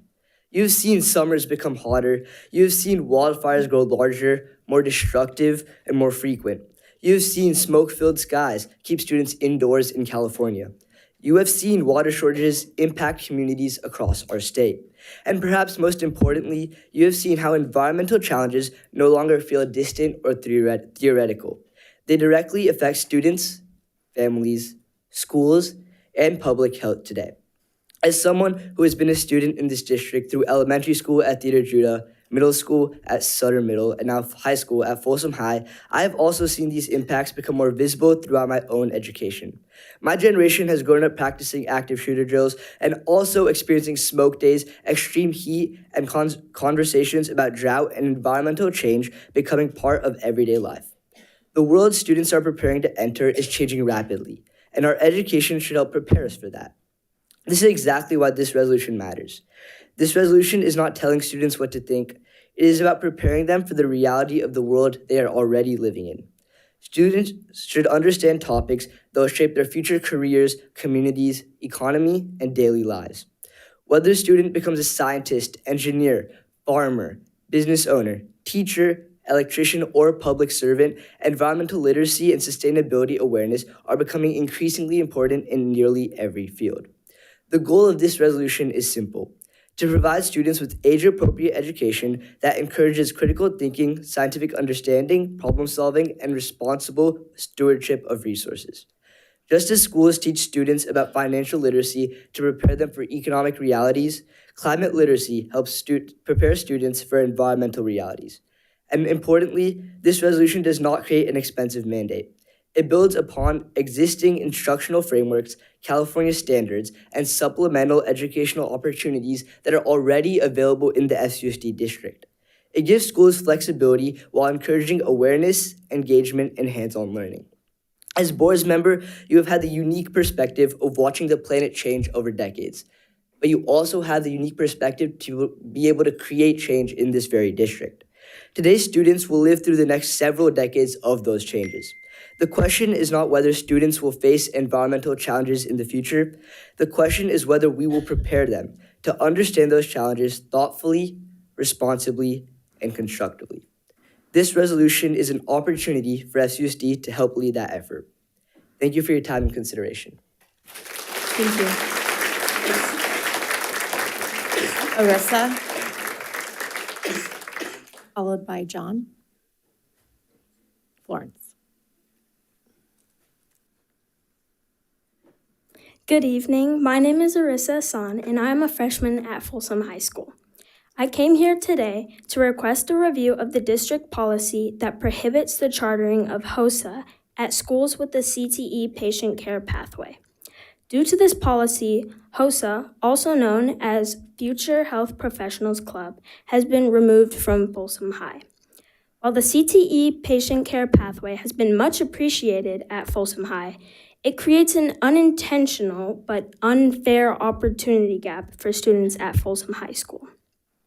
At Folsom High School, the CTE patient care pathway is only accessible to juniors and seniors, which leaves freshmen and sophomores with little opportunity to engage with health science leadership or exploration, especially since HOSA has been removed from our school.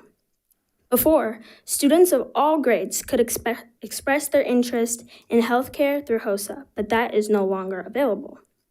Additionally, many students who cannot incorporate the patient care class into their schedules still want to benefit from the unique competitive and leadership events and network opportunities that HOSA provides that makes it stand out from multiple other medical clubs. Patient care is an academic class, while on the contrary, HOSA is a student-led club. They are both different. HOSA should not be considered a CTE pathway at our school, but rather a fun enrichment club or after-school activity where students can explore their love and passion for the medical fields. All students should be able to participate in HOSA regardless of their age or course schedule. Many students in the past have benefited from the club HOSA, but due to the removal of the club, countless students have been affected. Suppose, in just Folsom High alone, this year, 40 students enrolled in HOSA who are really looking forward to participating. And this doesn't even include the large group of students that wanted to participate in Vista del Lago High School. Unfortunately, it was removed due to the policy, and I am seeking the approval and assistance of the district to allow the HOSA Club to be rechartered, even at FCUSD schools with an established patient care CTE pathway. Thank you for your time and consideration. Thank you. John Florence, followed by Sydney and Madison. Good evening, members of the board and district leadership. My name is John Florence, and I'm here tonight because I believe a decision was made that deserves both transparency and reconsideration. I went through a full hiring process for the head boys basketball position at Cordova High School. The process lasted 42 days and included 3 separate interviews. After my second interview on March 30th, I was told directly by Aaron Calusa, the vice principal of athletics, "Congratulations, you're the new head coach at Cordova High School." Following that conversation, I sent a message to JP Dolliver, the athletic director, thanking him for the opportunity. His response was, "Congratulations, coach, you're the right coach for the job." So from both the vice principal of athletics and the athletic director, I was clearly told that I had earned this position. Then the very next day at 5:15 p.m., I received a call from Peter Maroon informing me that I no longer was the coach and was told the district had done some research and that somebody described me as loud and stubborn. I think I played for a lot of coaches. They were loud and stubborn too. They were pretty good. Because of that, the position would be reopened to make sure they had hired the right person. I want everybody here to think about that for a moment. After 3 interviews, after being told I was the head coach, after being told I was the right person for the job, that decision was reversed. Not because of my qualifications, not because of my interview performance, not because of the opinions of the people who actually know me and have worked with me, but because of a vague secondhand statement. That statement was asked to my reference, and Mr. Keltner was asked by the VP, what are some red flags about Mr. Florence? And he said, sometimes coach could be stubborn, but coachable. And her response to that was, can we all be sometimes? So referring to being stubborn. So the decision was reversed, not because of my qualification. Okay, so not one of my references described me as loud. So I don't know where loud came from. 27 seconds remaining. What they described was a teacher of the game, energy, passion, accountability, and committed. And stubborn, yes, that word may apply to me, but not in a negative way it was portrayed. I'm stubborn in the sense that I don't quit on kids. I'm stubborn in the sense that I don't lower standards when things get difficult. I'm stubborn in the sense that I stay committed to building something the right way, no matter the challenges. Thank you, John. Can I leave information?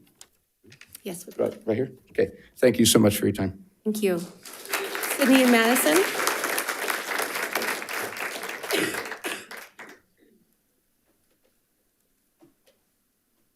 Good evening, board members. We are seniors at Vista del Lago High School to raise concern about waste management and recycling practices across our school sites, specifically the lack of consistent and recycling policies and implementation. At present, we have been informed that our school does not have clear recycling regulations or district-wide standards. In addition, multiple teachers' reports indicate in some classrooms, recycling and trash materials are being combined by custodial staff during collection. This practice effectively eliminates any opportunity for actual recycling, even when students and staff are making efforts to separate materials correctly.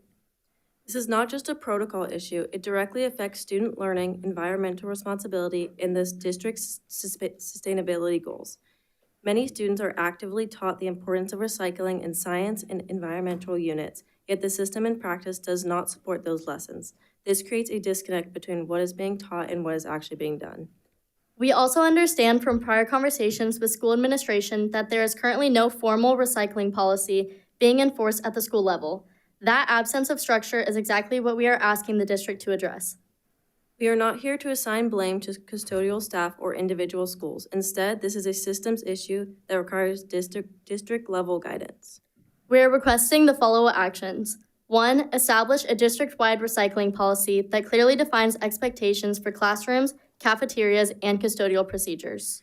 2, to ensure proper separation of waste streams and maintained during collection and disposal, with accountability measures so recycling is not combined with trash. 3, provide training and resources for custodial and staff teams so procedures are clear, consistent, and feasible. To install clear signage and standardized bins across all classrooms and common areas so expectations are consistent and easy to follow. And last, to publish measurable sustainability goals or reportings so the district can track whether recycling efforts are actually being implemented. We would also like clarification on whether the district currently follows any county, state, or environmental education standards related to waste reduction and recycling in schools. If such standards exist, we also ask how these are being implemented and why they are not currently visible in practice. Students are being taught to care about environmental responsibility. We are asking that the systems in place match that instruction. Thank you for your time and consideration. Thank you.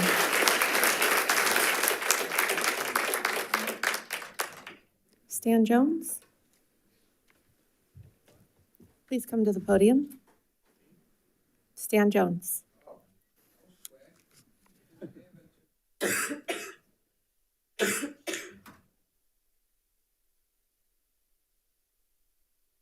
So Stan Jones, Rancho Cordova since 1987.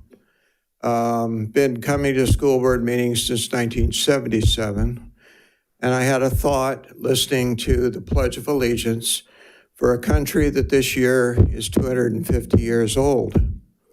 And I started thinking about that a little bit and in relationship to history. I didn't know my parents until about 3 years ago. But the people that adopted me, my mother was born in 1898. She went to school in a horse and buggy pulled by horses. She watched people walk on the moon. Imagine the things that have happened in her lifetime. So then I started thinking about my lifetime. This is 250 years of our country. And I was born in 1944, early.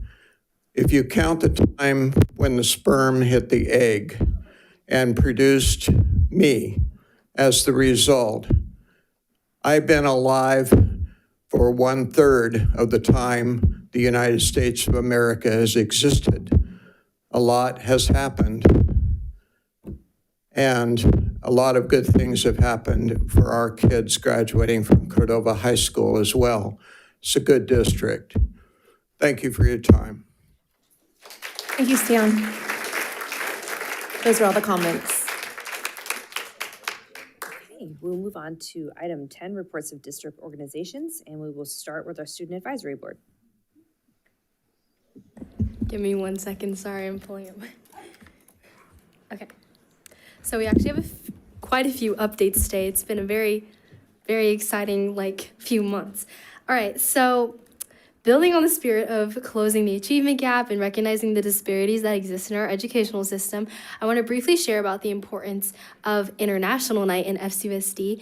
And if you didn't see on our programs, we included this quote from a TEDx speaker. I cannot pronounce her name correctly, but I'm going to share the quote.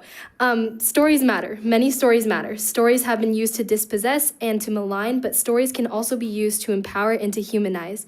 Stories can break the dignity of a people, but stories can also repair that broken dignity. So Adichie's words, which I just shared, capture our purpose for organizing International Night. The stories we tell of an individual and a people matter because they can promote belonging and connection. So as a result of that, we aim to uplift the voices too often overlooked by uniting our district's 2 cities for an evening of multicultural storytelling. So thank you to our FCUSD community for supporting this special event. The Student Advisory Board worked very hard to make that night possible, and we really hoped you enjoyed watching. And SAB is excited to continue embracing the diversity that strengthens our community alongside you all. So thank you all for your continuous support on that. And next up, and also our next SAB meeting and our last SAB meeting actually will be May 21st here in the boardroom. And so now we would like to move on and present to you guys one of our student board members, because one of them, Janine Wallace, couldn't make it today as she is very sick. But I would like to say a few words about Nina.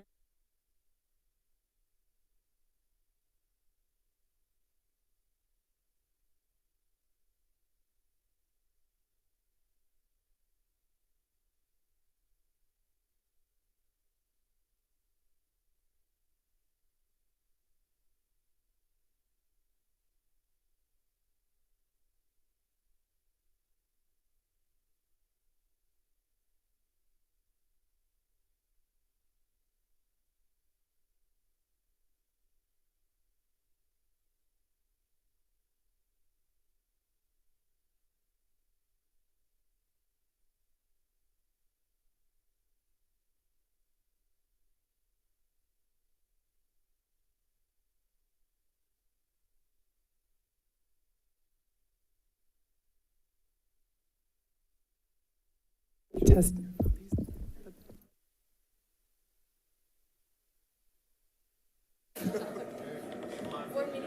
All right.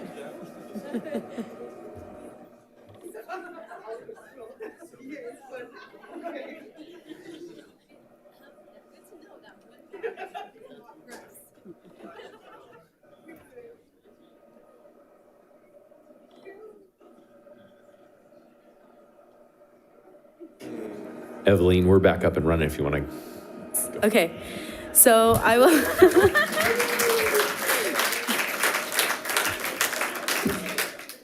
So as I was saying, I would like to say a few words about Nina. So a student who I believe truly represents the voice, character, and spirit of the students at her school. As you can see on the board, she is from Cordova High School. Throughout her high school experience, she has continuously challenged herself academically, contributed to her community, and grown as a leader both inside and outside of the classroom. She has earned honor roll for the past 3 years, while she consistently is taking honors classes that have strengthened her work ethic, responsibility, and critical thinking skills. In addition to her academics, Nina has been actively involved in athletics through volleyball, where she has developed strong teamwork, discipline, communication, and leadership skills. She is also enrolled in a patient care class where she has gained valuable hands-on experience in healthcare while learning the importance of compassion and helping others. Personally, I have known Nina since middle school, and I can confidently say she is someone who brings authenticity, energy, and laughter into every room she walks into. And she represents students from a relatable and genuine standpoint. And she is never afraid to speak up when something is wrong or when students need a voice. I have seen firsthand how real, honest, and caring she is, which are all qualities that make an outstanding student board member. And I truly believe Nina will represent the students at her school with integrity, confidence, and heart. And I'm proud to present her to you all today and excited for her next term. Thank you. And if for those who don't know, we have 2 student board members because our district spans across 2 cities. So our second student board member is Sam. Sam, do you want to come up to the podium? I'm going to say a few words about Sam because Mia and Van did this for us last year. So I'm going to say, I've only known Sam for just this year, but she's been so impactful, not only in SAB, but she's been such a great friend. And I've just greatly enjoyed getting to know you this year. One of my favorite memories with Sam is at the Folsom Student Advisory Board meeting. She came up to me and was like, Addie, I think I might want to run for student board member. But she's like, I don't really know. I'm kind of conflicted. And I'm like, okay, well, I'm here to convince you. So we talked for basically the next 30 minutes. We got lunch together, and she just ranted about all of her concerns and just was all the worries that I was going through when I was still deciding to run. And with my experience, I called Mia. I was on the phone with Mia for an hour, and I just was like, Mia, I don't think I could do it. I think this girl's gonna be me, all this stuff. And it was such a full circle moment because I was walking around Folsom High carrying my school lunch with Sam, and she was like, I feel like I've done a lot, but I don't really know if it's gonna be enough, I really want to do this though because I want to get to know more students, and I really want to connect with people. And I was like, that's perfect. That's the motivation and the mindset you should be going into this with. And so I'm so excited for for her to step into this role. I remember, and yeah, I'm just so proud of you and for making it throughout your whole campaign. And now that you're finally here, and now I'm just gonna have her say a few words. Yes, hi, I'm Sam Davies. I am so honored to be joining you as student board member next year. This is really something that I've sought after for the past couple of years. I joined SAB 4 years ago in 7th grade.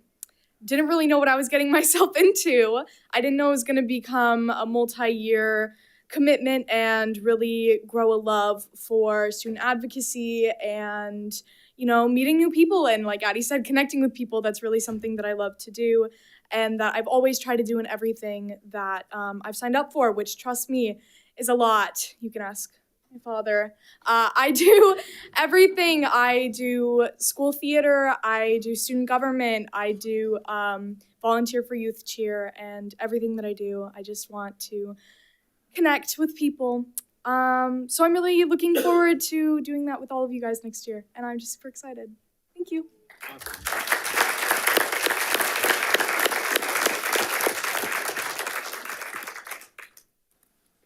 And I'll just mention, Sam, I know you probably want to sit next to Dad, but for future board meetings, we have your name on a thing and a seat for you until these seniors head off to college, and then you can join us up at the dais. Fantastic. Okay, we will move on to California School Employees Association. Oh wait, do we want to take a picture with Sam in the slideshow? The question is, does Rob want to take a picture? Let's actually wait until both join. Would that be okay, or do you want to do? Do we want to wait until both? I think we should just. Can we do one? Yes, we can, Addie. You're the boss. Yeah, of course. Okay. Do it.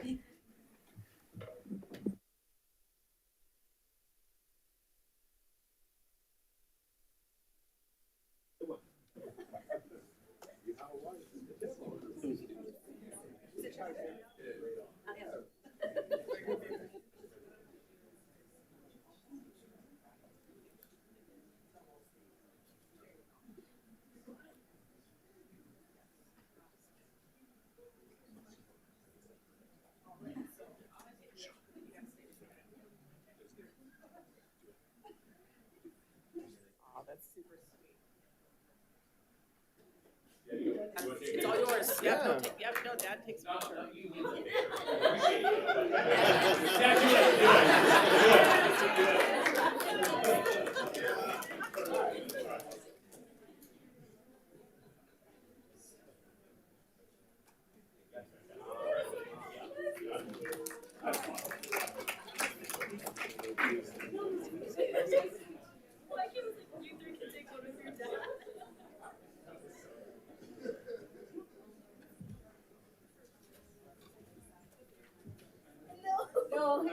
No, next meeting. Yeah. Next meeting, there will be two. This 2 minutes break is anywhere needed. This is all we can do. You guys are awesome. Rob, you're up.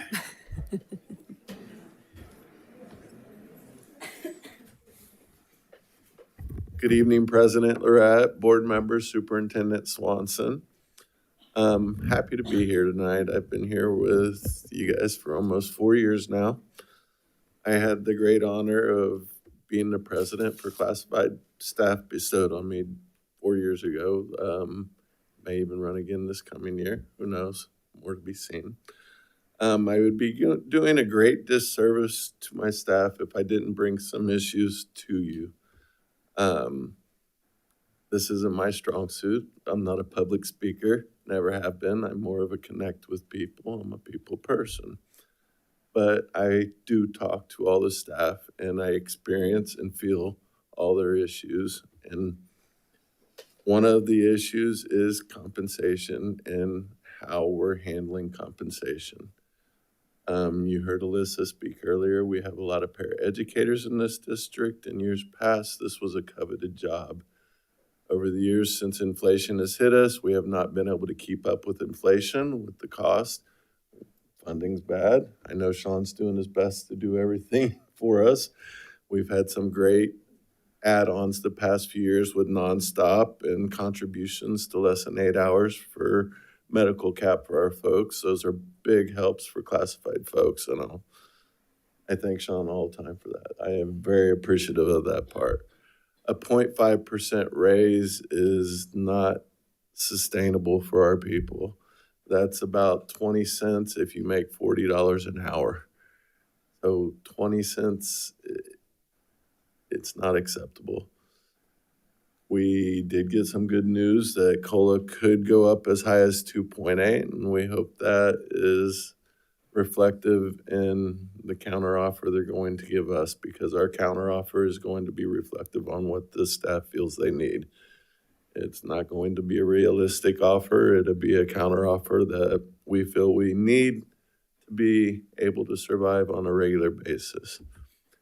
There is a special ratification meeting scheduled for the 12th of this month to ratify MOUs 16, 17, and 18. I look forward to you and applaud all the managers that applied and signed up for CSEW Week to shadow. We are totally looking forward to that event and can't wait until it happens. Reception on the 22nd. We're all family here. Love you all. Have a great night.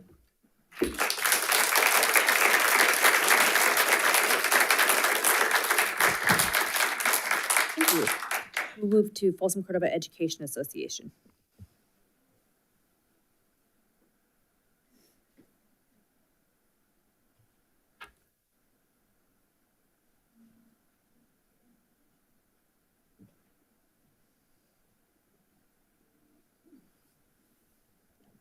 Good evening, board members, FCUSD administrators, certificated and classified staff, and community members.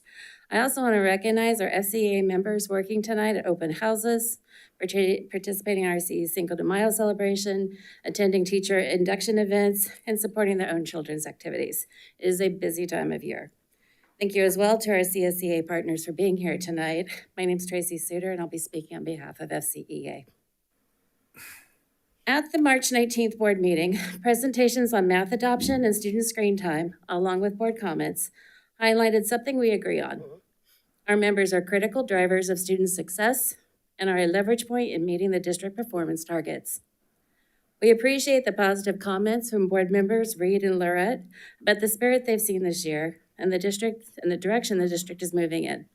However, we are concerned that there are some danger signs ahead and continued progress will not be made unless the people central to that forward progress are fully recognized in the district budget.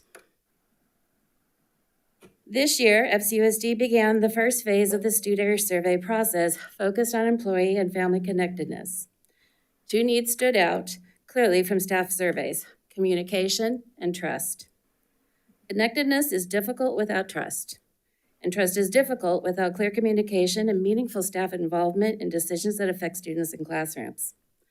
An additional takeaway that caught our eye is that teachers do believe their work is impactful.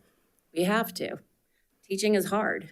If we don't have the internal feeling that today we have the opportunity to positively impact someone's future, then why get up and drive to work? It is intrinsic on our part. According to the same survey, teachers don't feel recognized externally when there's good work. That discrepancy impacts connectedness, morale, and trust. As a district, there is work to do. The summative qualitative feedback on the Studer survey reinforced several consistent themes. Staff want meaningful input on district programs and initiatives. Please listen to us. We have value to provide as collaborative partners. Teachers want greater transparency in terms of communication and application of resources at sites and through ESC departments. We even saw recommendations to fund paras bell to bell. We can't do our jobs without the partnership of CSEA members. And staff are deeply concerned about compensation and healthcare affordability. Recognition is not just performance targets achievement or appreciation statements. It is how employees are treated day to day, professionally and financially.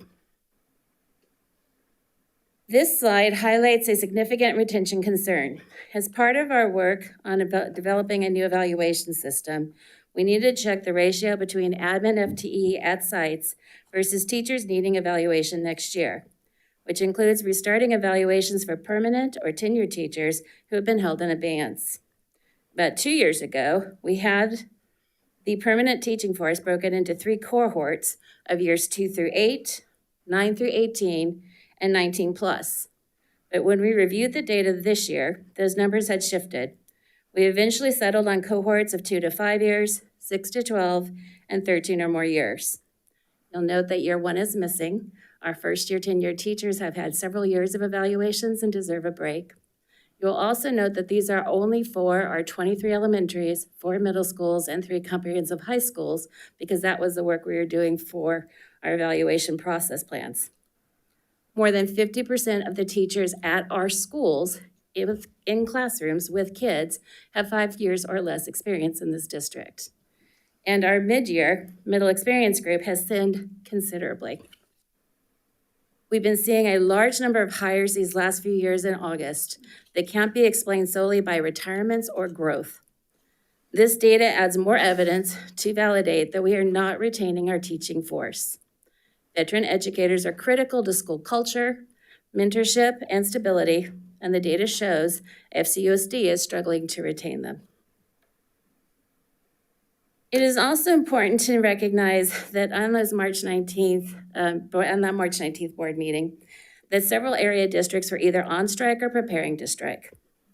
The recently settled contracts at Twin Rivers and Natomas have been in the news, and our members are seeing, in particular, the health benefits from those agreements. Our members see those settlements and naturally compare them to FCUSD's current offer. In her president's report at the last board meeting, Jeanette Sansenbach mentioned some regrets that FCEA had not joined CTA's We Can Wait effort based on the district's original proposal. We've been able to work through things in the past and hope to do so again, but it is a discussion we are having within our organization. We remain committed to solve things collaboratively, as we have in the past, but these comparisons matter. This slide reflects changes from last year's unaudited actuals to this year's second interim budget. Enrollment and ADA growth are positives. Before anyone behind me gets excited about the $96 million carryover, please note it's not just unrestricted funds that we bargained for, it is everything. And the district has to have money in carryover because there are checks that have been written and not yet cashed. Money must be spent now, even if federal reimbursements follow a year or 2 later. What this is really is a sign of a healthy, well-maintained district budget. From our perspective, that means there's flexibility to both address over time the structural deficit concerns and to invest in employee retention and compensation.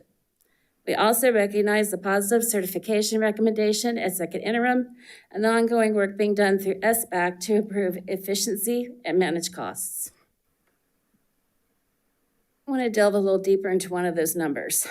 CTA recommends looking not just at COLAs, but also at certificated salaries as a percentage of district outgo. Districts with at least 40% in this area see better retention. Historically, and we went pre-COVID because COVID data can be funky, FCUSD has exceeded 40% in this area. Today, that percentage has declined, and that last red column from the second interim will likely tick lower once the last 30% of unfilled position funding is removed. This matters because education is fundamentally a people-driven profession. Student success depends on retaining high-quality teachers, counselors, nurses, psychologists, SLPs, and support staff. When compensation falls behind, retention suffers. The Superintendent's Budget Advisory Committee has spent substantial time reviewing departmental budgets, contracts, efficiencies, and long-term obligations. We appreciate the work being done to identify savings and improve systems, including transportation efficiencies, special education adjustments that will, most importantly, improve services for students, while also better managing limited resources. I also want to highlight OPEB, an investment account that sets money aside in anticipation of future retiree medical costs. Currently, the district is transferring over $1 million out of the general fund into this account. State projections of COLA have COLA picking up in outgoing years, and our internal reviews are finding efficiencies that can be applied to deficit concerns. We could hold off adding additional funding to OPEB for the short term and let the accounts continue to grow with interest until such a time as we feel we can fund it fully again. At our last SBAC meeting, we started to see a thorough review of all outside contracts. This stretches from legal through all the departments. It is still too early to see the end result, and I suspect that some of these contracts will move to new vendors that hopefully supply better service for less money. Some truly are gone, and some are already in the second interim budget, but this is hopefully an ongoing practice to review FCUSD's fiscal practices in order to identify spending efficiencies or opportunities for additional revenue. FCEA believes these efforts are important because limited resources should prioritize the people directly serving students every day. And that starts with a thorough review of all of our current fiscal practices. To summarize, FCUSD has a retention issue. The Studer survey identified concerns around trust and connectedness. And there are still many financial unknowns ahead, including the May revise, Prop 98 settle-up funding, and long-term healthcare affordability. On February 11th, the district proposed the following: continuing the additional PD day, maintaining the current healthcare relief formula, a 0.5% salary increase, and interest in a multi-year agreement. We understand the district's funding calculations are to set a floor, but our members do not view that 0.5% as an adequate response or an appropriate offer. On April 15th, FCEA presented a 2-year counter proposal. Our proposal continues one-time monies to support benefit cost offsets and the additional PD day, while limiting ongoing costs to salary improvements. This proposal would extend the instructional calendar agreement for 2 additional years, providing continuity for planning and compensation. For our members, it's about 0.5% additional pay, although it's very hard for people to remember that it is temporary because we've been adding this year after year. This would extend through the 28-29 school year. The chart that looks like newsprint was from the district's February 11th offer when we did not yet have renewal rates, but used the current formula from this year, half the difference between WHA premium and the caps, along with an estimated increase in WHA premiums. The second chart is from FCEA's April answer, where we started by recalculating the district's offer with more updated WHA renewal information. I should also point out that all of this happened before last week when Kaiser suddenly became the least expensive of our healthcare options. It is important to understand what these numbers mean for newer educators. As an example from our previous slide, over 50% of our teachers at our school sites have 5 years experience or less. If we use the salary of column 2, step 5, the higher end for that group, and assume that they get their salaries dispersed over a 10-month schedule, their gross monthly pay would be $6,633. After taxes, $4,850. If you take a look at the yellow box, We pay healthcare, which at the time WHA was the cheapest, tenthly. So about $625 is already going to your healthcare. If I'm a single parent with 2 students taking WHA, after the $625 comes out, I still have rent, food, childcare. Someone's probably going to need shoes. For many employees, affordability is becoming a real barrier to staying in this district. You might also note I use tenthly, which means they're not getting a check in July or at the end of June. So hopefully there's another job, because even if they're not paying health care, there's a lot of other expenses to deal with. Our proposal does not increase the healthcare caps itself. We show the caps up there from last year when we added the +1 category. Instead, it adjusts the formula to better support employees with dependents where costs are highest, and a new formula featuring flat rates. We also included protections if healthcare increases exceed projections during the second year of a 2-year agreement. On salary, FCEA is proposing 6% increase over 2 years. All calculations are based on current COLA projections, both from the governor's January budget and the LAO, Legislative Analyst Office, estimates, not one of the rosier projection groups in the state. ADA data from both the second interim budget and the subsequent P2 calculation, which came in a tick lower this year. While there are increasing signs that the May revise will have good financial news for districts, details are not yet out. Based on available information, we believe this proposal is responsible, data-driven, and financially realistic. To conclude, we agree with the sentiments from our first slide. Our membership is critical to helping our students achieve the district's performance targets, whether it's 3rd grade literacy, 6th through 8th grade math proficiency, or 9th through 12th grade career and college readiness. Our members, in partnership with CSEA and FCLA members, are working every day to achieve these goals. However, success depends on retaining and supporting the people doing that work. Recognition must be more than words. Employees need to feel heard, valued, and supported, both professionally and financially. The district's first salary offer did not meet that criteria.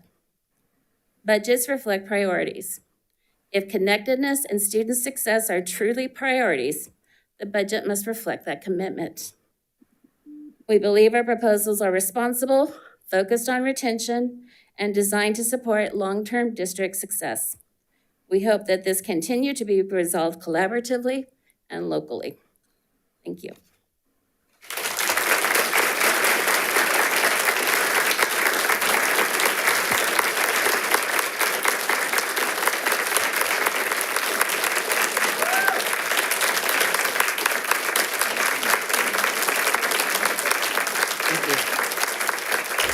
Okay, we'll move on to Folsom Cordova Leadership Association.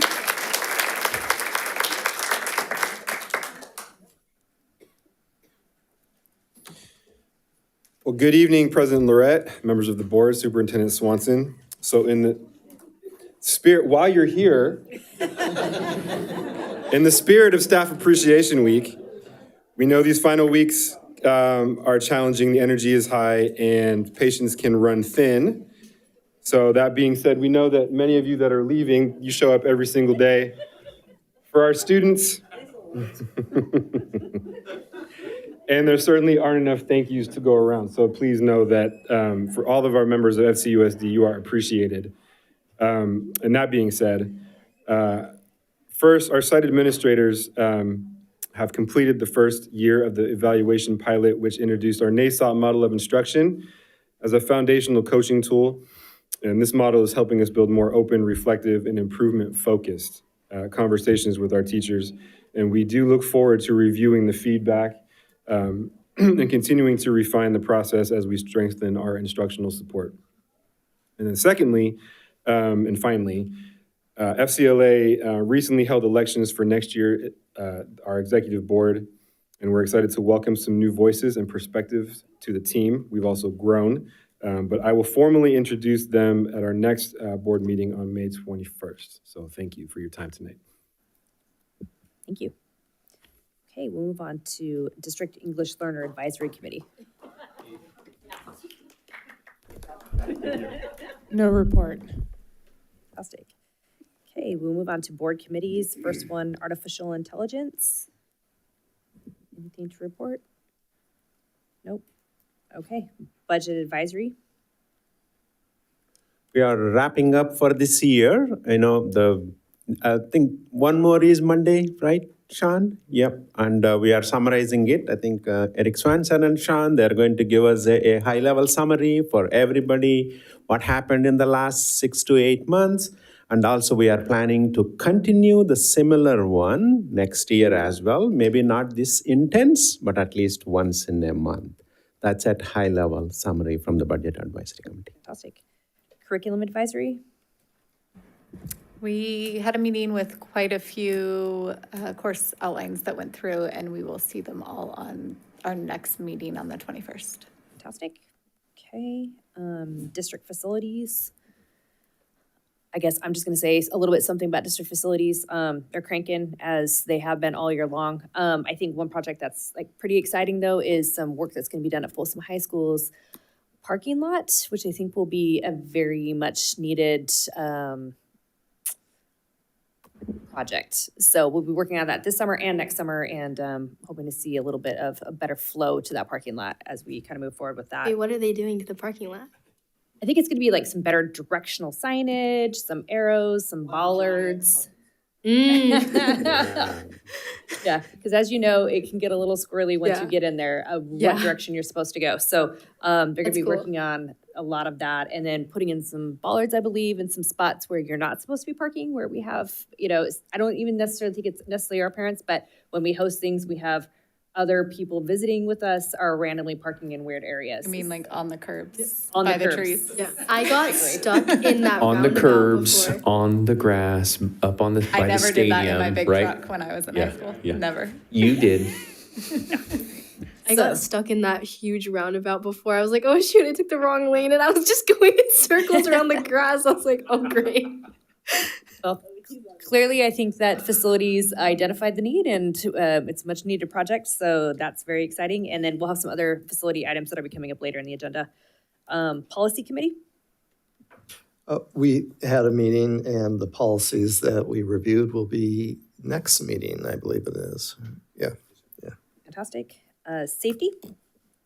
Safety Committee, I think on April 23rd, we had a very good community meeting about the safety aspects on the drugs and how two great speakers came. Forgive me, I didn't remember both of them, but they spoke so excellent about how do you tap your kids early on in a friendly way, not knowing you are asking them, you are doing something not quite right. So that went very well, but only thing is I wish we could have been more participation from the parents.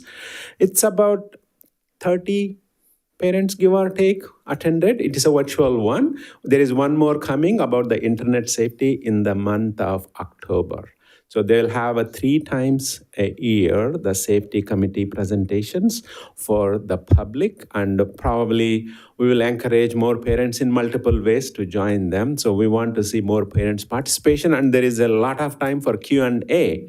People ask us on the walkways and Costco billing lines about the safety things, but I highly encourage parents especially, and we do have that QR code. You can definitely submit any of those. Safety is a concern if you have it. Thank you. I'm actually really encouraged by even the 30 parents that came to that, because that is definitely more than we were having in our in-person safety committee meetings. So I think that that's a growth. It's a growth. Yeah. Okay, special education. Okay. City of Folsom Joint Coordination 2x2. Yeah, we had a meeting this morning. On the agenda, we talked about e-bikes. The City of Folsom Police Department has asked the district to consider a ban on level 2 e-bikes. Type 2 e-bikes in middle schools. Yeah, in middle school. And something that the superintendent's going to reach out to, I believe, the Rockland School District. I believe they had, we were told that a year ago they did a similar action. So the Superintendent Swanson's going to reach out to the superintendent there to learn more about what they did, and we'll revisit that conversation. Also on the agenda, you kind of already mentioned the Folsom High School improvements, parking lot improvements. Again, that's over the next 2 summers, but we brought that to the attention of the city as well. We had a debrief of our 5x5x5 joint meeting with the city of Folsom City Council and the city of Rancho Cordova City Council, just to get feedback, what they thought. Did they see, pros, cons, anything that we could do better? Is this something that they would be interested in doing annually? And it was a very positive response. In fact, the folks at the 2x2 thought that it would be valuable to, I'm sorry, 5x5. It was the 2x2. That a 5x5x5 annually would make sense. They thought it was probably maybe around March of every year it would make sense, and they really liked the connectivity with the local workforce. Obviously, we can have other topics. In fact, I think they had mentioned safety was one of the topics that might be relevant on a joint meeting in the future.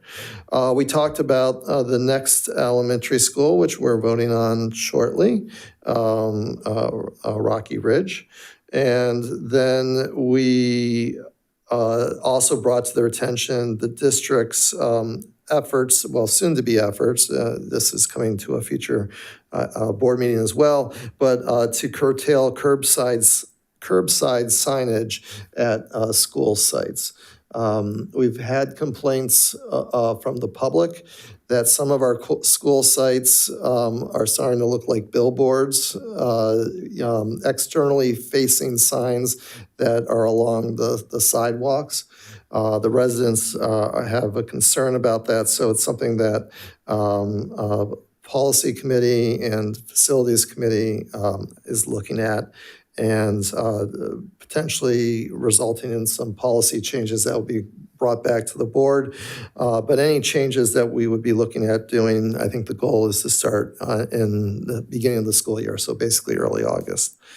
And that was, and then we also just had a quick debrief on the crank phone calls that unfortunately came in as security threats on Tuesday, and basically talked about that a little bit. So our next meeting isn't until the next school year, September 3rd.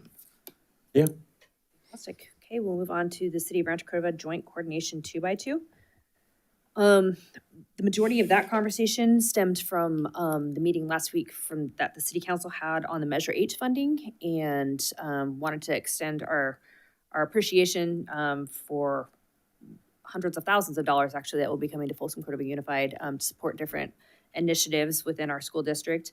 And then really that conversation extended to how can we support going through the applications a little bit better and providing a little bit more data to them, so that when they're asking, because they're flying a little bit blind when they get the applications in, as far as like reading and literacy and different things like that, so that we can provide a little bit more context and data to them, because their biggest concern is that they want to make sure that the money that they're sending over to us, that is money, first of all, that is going to programs that we want to have supported, because a lot of them are sometimes outside vendors. And then also making sure that we're providing that data so that we're getting the most bang for the tax dollar, and just really being good stewards of those funding. So I'm looking forward to, I think we're going to have a lot more joint coordination with them through that process, and their thought of really having a comprehensive youth council going forward with the City of Rancho Cordova that will have different members of our community, and we definitely have an invitation to be on that. To talk about some of the things that are happening with our youth, and then how we can collectively come together to support that. And I think that actually kind of goes along with our achievement gap conversation, and really, I think, highlighting that to the members on that committee, to see how we can like come together as communities to close that gap, not only from within our classrooms, but from our outside community. So, and I think that's the majority of what that conversation really was on that one. So, okay, with that, we will move on to item 11, public hearing. I'd love to invite Executive Director Craig Rouse to the microphone. We've covered developer fees at a past board meeting, and this is a continuation of that. Yep. Mr. Rouse. So let me open the public hearing first. It's okay. It's okay. I saw Rochelle, but I didn't know what she was doing. My bad. Yeah. Opening the public hearing. All right, Mr. Ross. Good evening, Board President Larrett, Board of Trustees, Superintendent Swanson. Staff is recommending tonight for the board to hold a public hearing for approval of the extension of the urgency implementation of levying of statutory development impact fees authorized by Education Code Sections 17620 and 17621 to address the school construction costs. So this urgency implementation will only affect the commercial rate. The district is currently getting level 2 rates for residential. Fantastic. Okay, I don't think we can go ahead and close that public hearing.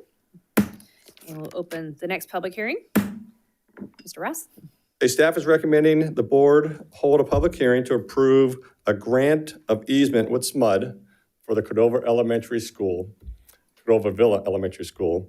And what this does is this gives SMUD an easement and the right to do any work on any new utility construction and or repair any of their utility lines that run, in front of the campus. Fantastic. Okay, doesn't look like we have any public comment, so we will go ahead and close that. Okay, we'll move on to discussion action. Item A, adopt resolution number 05-07-26-53, extension of the urgency implementation of the statutory development impact fees per Education Code Sections 17620 and 17621. Any questions from the board? No public comment. I will entertain a motion. So moved. Moved by Mr. Clark. I'll second. Second by Ms. Lofthouse. Ms. Luong? Aye. Ms. Lopez Petracca? Aye. Mr. Clark? Aye. Ms. Lofthouse? Aye. Mr. Reed? Aye. Mr. Chalem-Churla? Aye. Ms. Larrett? Aye. Motion carries 5-0. Okay, moving on to item B, adopt resolution number 05-07-26-54, intent to grant an easement to the Sacramento Municipal Utility District at Cordova Villa Elementary School. I'll move. Second. Moved by Mr. Reed, second by Mr. Chalem-Churla. Ms. Luong? Aye. Ms. Lopez Petracca? Aye. Mr. Clark? Aye. Ms. Lofthouse? Aye. Mr. Reed? Aye. Mr. Chalem-Churla? Aye. Ms. Larrett? Aye. Motion carries 5-0. Okay, moving on to item C, approve contractor for leaseback contract and adopt resolution number 05-07-26-55, approve construction agreements with Auto Construction, Cordova High School modernization and new construction project. Okay, Mr. Rouse, you have a comfortable spot up there. Go for it. Okay, thank you. So the district staff reissued a request for proposals, RFP, for leaseback services for the Cordova High School modernization and new construction project to secure a qualified contractor to deliver the remaining pre-construction scope of work. We received 6 proposals, which is really good for this time of year. And out of those 6 proposals, we went on ahead and we did some scoring for best value. We brought them in for an interview process. We selected 3 firms for the interview process, and the district staff and Lionakis architectural firm evaluated the criteria, conducted the interviews, and is recommending Auto Construction to go ahead and complete the pre-construction services. Once they complete the pre-construction services, they'll immediately go right back in and start working on the guaranteed maximum price GMP and putting together the bid packages to start this work. This work's going to start this summer, so we're moving very quickly to get this back up to speed. We have maintained the schedule of this project, and we haven't lost a beat out there. So with that, staff is recommending the Board of Education approve Auto Construction as a contractor for the Cordova High School modernization and new construction project, adopt resolution number 05-07-26-55, approving the contract with Auto Construction, and authorize staff to execute any necessary contracts to move forward. Questions from the board? Craig, quickly though, I know I forgot to ask Mr. Swanson. This is as good as a brand new contract? Even though we are Yes. sending one vendor out, Yes, absolutely. right? Cost-wise, none. I know there may be an old cost out there. Correct. So should be minimal impact at all, if any, to cost and schedule, to pick up where we left off to go forward. Yeah, Mr. Ross, could you just kind of go into a little bit of the background of why we're making this change? Is that possible? Short? Yes. Thank you. So the contractor that was awarded for this contract did not meet the requirements of schedule, and there were some concerns about the bid packages that we're putting out. And in our contract, when you have a pre-construction services, it allows the district to evaluate the contractor up to pre-construction services, and if they're not performing to the level that the district needs, then we can terminate for cause and then bring someone else in to finish the remaining portion of that contract, and then use the new contractor to complete the construction services. This is, to be honest with you, I have a much more in-depth through facilities. This is definitely, I think, a positive move for us. I think based off of some of the feedback that we had gotten, we weren't going to be making timelines that the original contractor had committed to.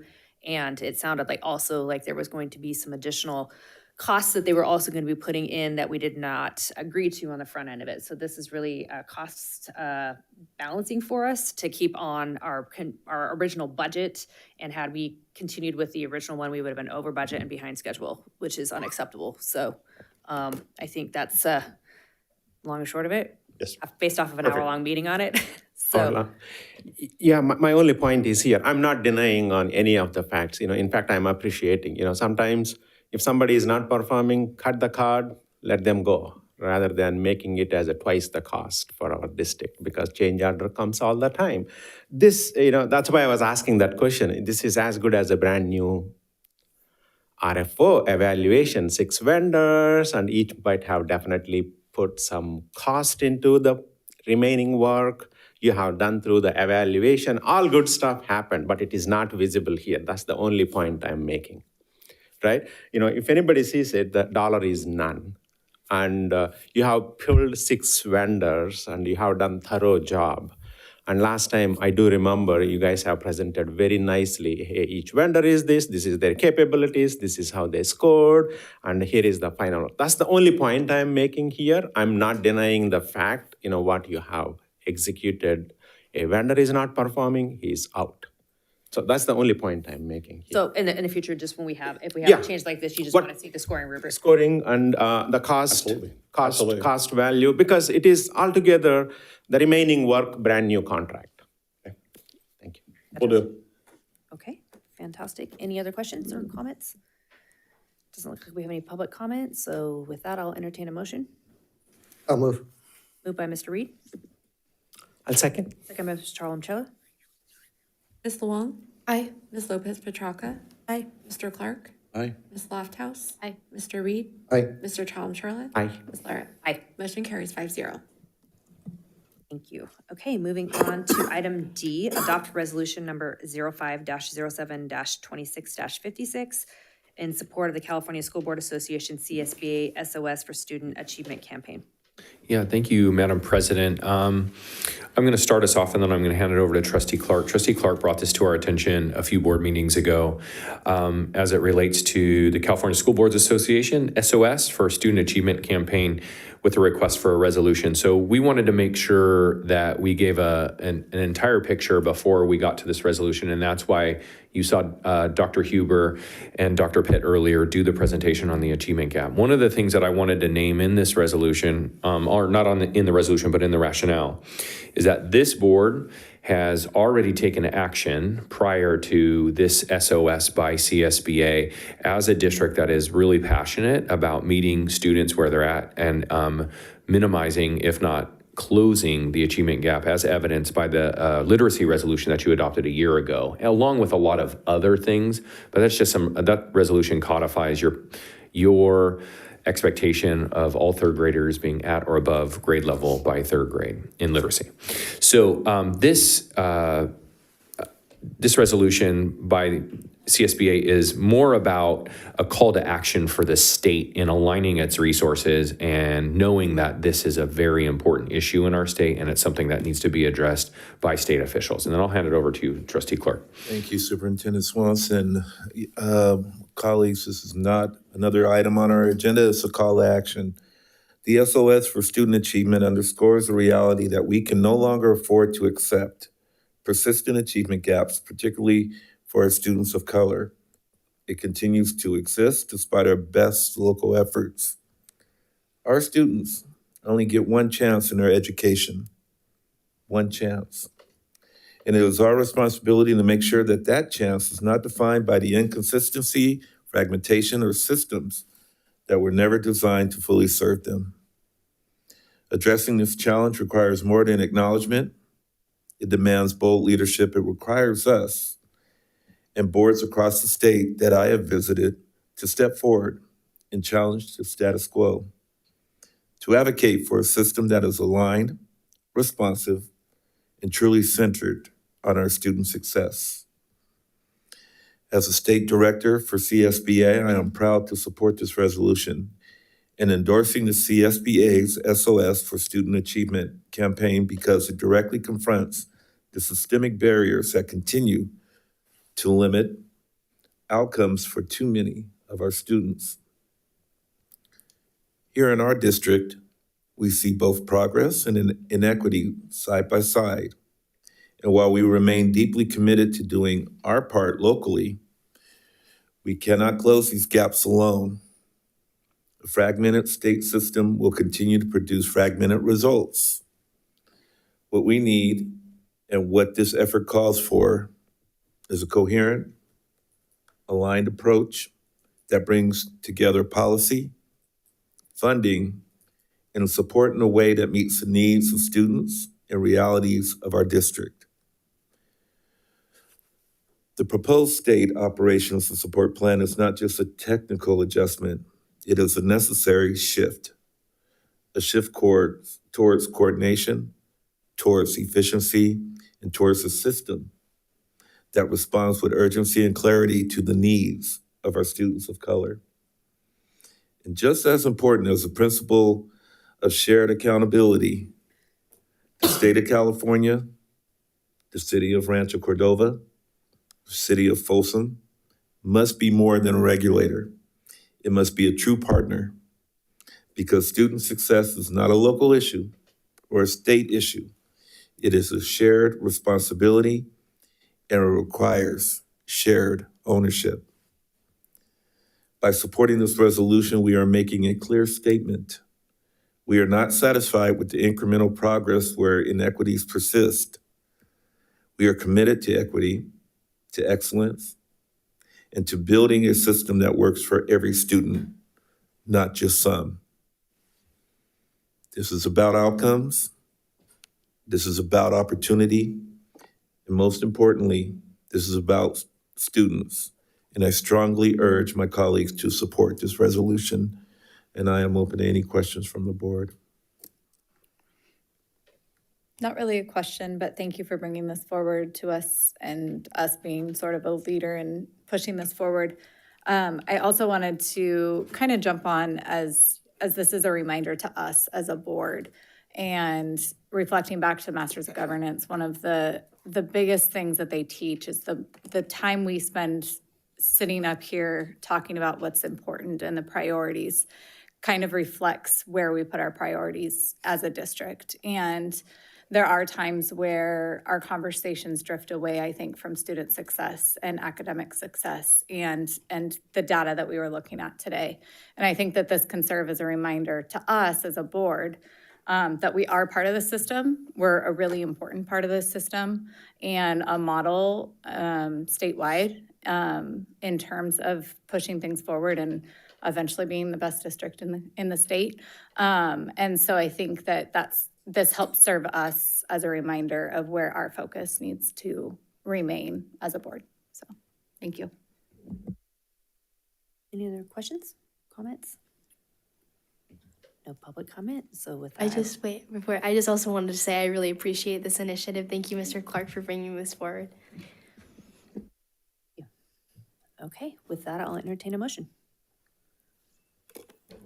Moved by Mr. Clark, I'll second. second by Ms. Lofthouse. Ms. Luong? Aye. Ms. Lopez Petracca?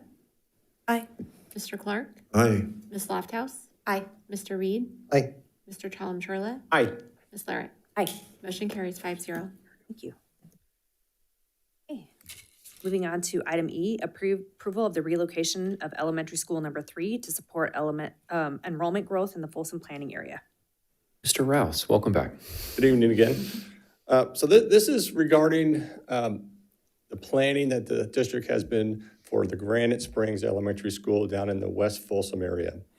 The Toll Brothers development has ran into some environmental concerns, which has delayed their approval at the city to get their tentative map approved so they could start development, which means that the infrastructure coming into the school has also been delayed.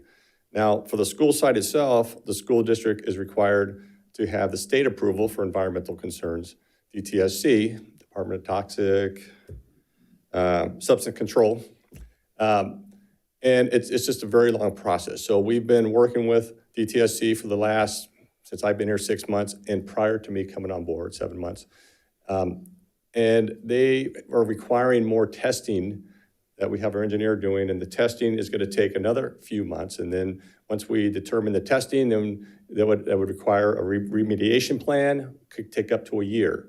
So with the Toll Brothers combination of their delays of getting the infrastructure, and then also the concerns we're having on DTSC, and also the fact that the Toll Brothers not being able to bring the development into that area, we're not seeing the enrollment projections, the housing coming in, which student growth will not be coming into that west area. So that kind of moved us to look at where is that growth coming, and it's coming up to the east area, East Roseville. Ooh, Folsom, former Rockland employee. Holy cow, one demerit. That's great. East Folsom. East Folsom. But Lennar has already brought the infrastructure up to the site. So we have the street, the curbs, and all of the wet utilities up to the site. They had used that site to bring all their spoils onto that site while they've been developing the home. So we've been working with Lennar to start removing those soils off the site. And within the next few weeks, we'll be able to test the soil up there, which we understand or believing that we're not going to find the same environmental conditions or concerns that we're having down at the other site. So with the enrollment projections much higher in this area because the house is already built and the other concerns for the delay in construction, we believe that we can get this site, if we move it up to this area, Rocky Ridge Elementary School, and projected to keep this school to open in 28, 29, and keep this on schedule to do that. And it's going to be a very tight schedule. So, kudos to our team to make that adjustment and working with our consultants and our contractors and architects to make that shift. The school site fits on the lot. We're working with the city on the entrance to the campus. The driveways have to line up. They have a park right next to the school that'll be in construction about the same time as the school is being built. There was concerns that the school is 8 feet higher than the park. Working with the city, they're going to have a walkway up to the campus, and we'll have a gate there, and so we'll be able to have access to the school, and that was a big concern from the district side and the city side. So in collaboration with the city and the PD to work with that, I think we're moving at a very good clip. So our recommendation tonight would be to the Board of Education to relocate elementary school number 3 to support the enrollment growth and get this project back on schedule up to the East Folsom area. I did that for you. Folsom. Okay, no more messing around, sorry. Any questions? Yeah, actually, it's not really a question. I just want, for the public's benefit, I know occasionally when the facility is discussed, the word asbestos comes up a lot. And I guess this is more an educational opportunity. So the state rock is called serpentinite. It's a green rock. Maybe, if you live in Folsom, and you're digging around, usually you get your Folsom potatoes, but occasionally you find a green rock. That is actually what asbestos comes from. So the state chose basically the rock that generates asbestos as their state rock, which I find kind of funny. Although, I guess to be fair to the state, they designated in 1965 when every kid's pajamas were made out of asbestos. But anyway, makes you wonder why they haven't changed the state rock. But anyway, but that's the only reason I just, sometimes the public gets very anxious when they hear like, oh, we have asbestos in our soil.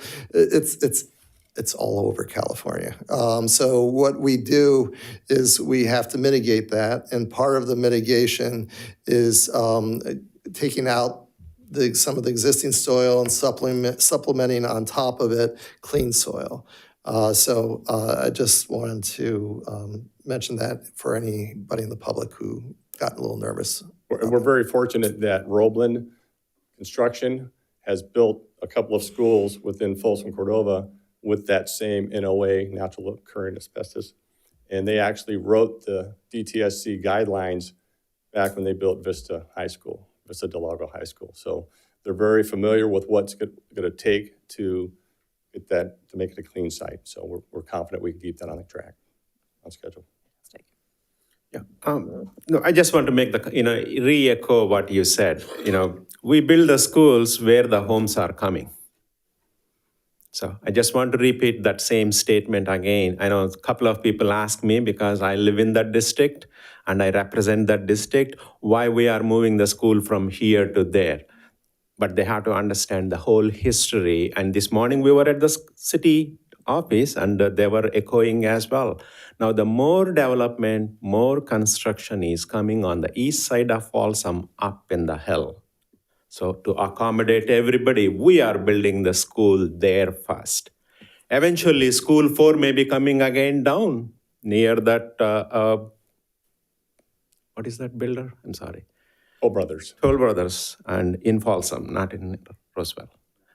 I'm just kidding. So I just want to reiterate to the community, whosoever is listening, we are planning to build a third school where the more homes are being built, and most of those schools will be going on that side. It eases up the Alder Creek and Manjini Ranch to accommodate the nearby homes. So I just want to repeat what you said, but people are asking me why we are moving. We are not moving. We are changing plan. And that's a great point because it also is going to help with transportation in our busing. Thank you. By having it right in there with the other two schools. It's around the mile radius kind of thing, very walkable. Thank you. Yeah, and I'd like us to get out of the habit of calling it moving because we really aren't moving anything. We're just changing the order of which school we're building. We will be back to Granite Springs Elementary. It's just being moved, there you go, moved. Yeah. But it's just, we're just changing the order that we're constructing it. So. And we're still moving ahead with DTSC and getting that site ready and mitigated. Yeah. So in the next 3 to 5 years, when the housing comes back in that area, we'll be ready to roll. Yeah. So we're being proactive and just finishing it up. Thank you, sir. Getting it ready. Fantastic. Okay. Any other questions? Doesn't look like we have any public comment. So with that, I'll take a motion. I'll move. Moved by Mr. Reed. And second? Second by Mr. Chalmers. Ms. Luong? Aye. Ms. Lopez Petracca? Aye. Mr. Clark? Aye. Ms. Lofthouse? Aye. Mr. Reed? Aye. Mr. Chalmers? Aye. Ms. Larrett? Aye. Motion carries 5-0. Okay, moving on to item F, approve name recommendation for new elementary school in the Folsom planning area as Rocky Ridge Elementary School. It's pretty straightforward following our board policy 7310. We are recommending to this board this school, not being moved, this school be named Rocky Ridge. It is a Rocky Ridge and there is a street named Rocky Ridge that's up there. So it makes a ton of sense and it follows the parameters of our board policy 7310. And what's the mascot? I hope the Rattlers, but I don't decide. I just think the alliteration of Rocky Ridge Rattler sounds really cool. I like it. Any questions? Okay. Who said no? Was that Jeanette? I just picture like a smiling snake.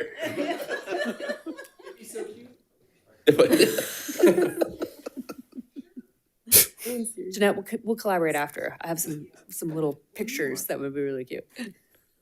Fantastic. Okay. So with that, I'll entertain a motion. I'll move.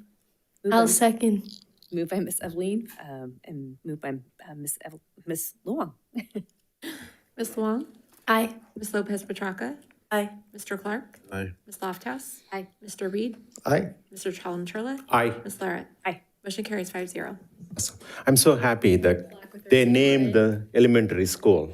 Sometimes they get. We're gonna be on the name too, right? Yeah. I pledge allegiance to. No. For approving my school. I love the name, by the way. It really is a cool name. Right. Thank you. Okay, and moving on to item G, approve certificated assignments under a variable term waiver for the 2026-2027 school year.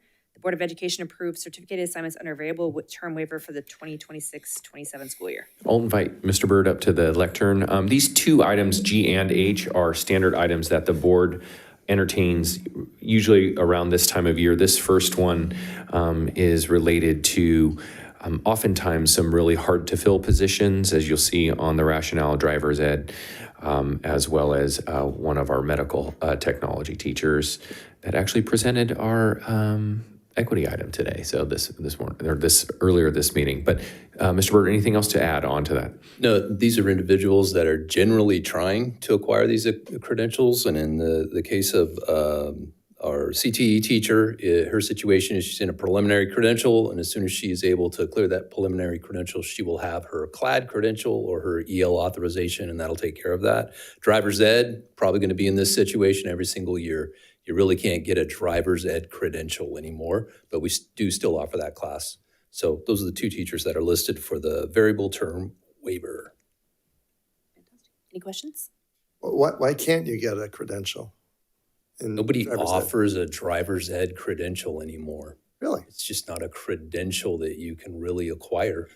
There's no place to go and get it. So as long as you Probably can, say the limited number of classes you would have to take to like fulfill that is not anywhere close to the number of classes you would take to get a credential otherwise. Okay.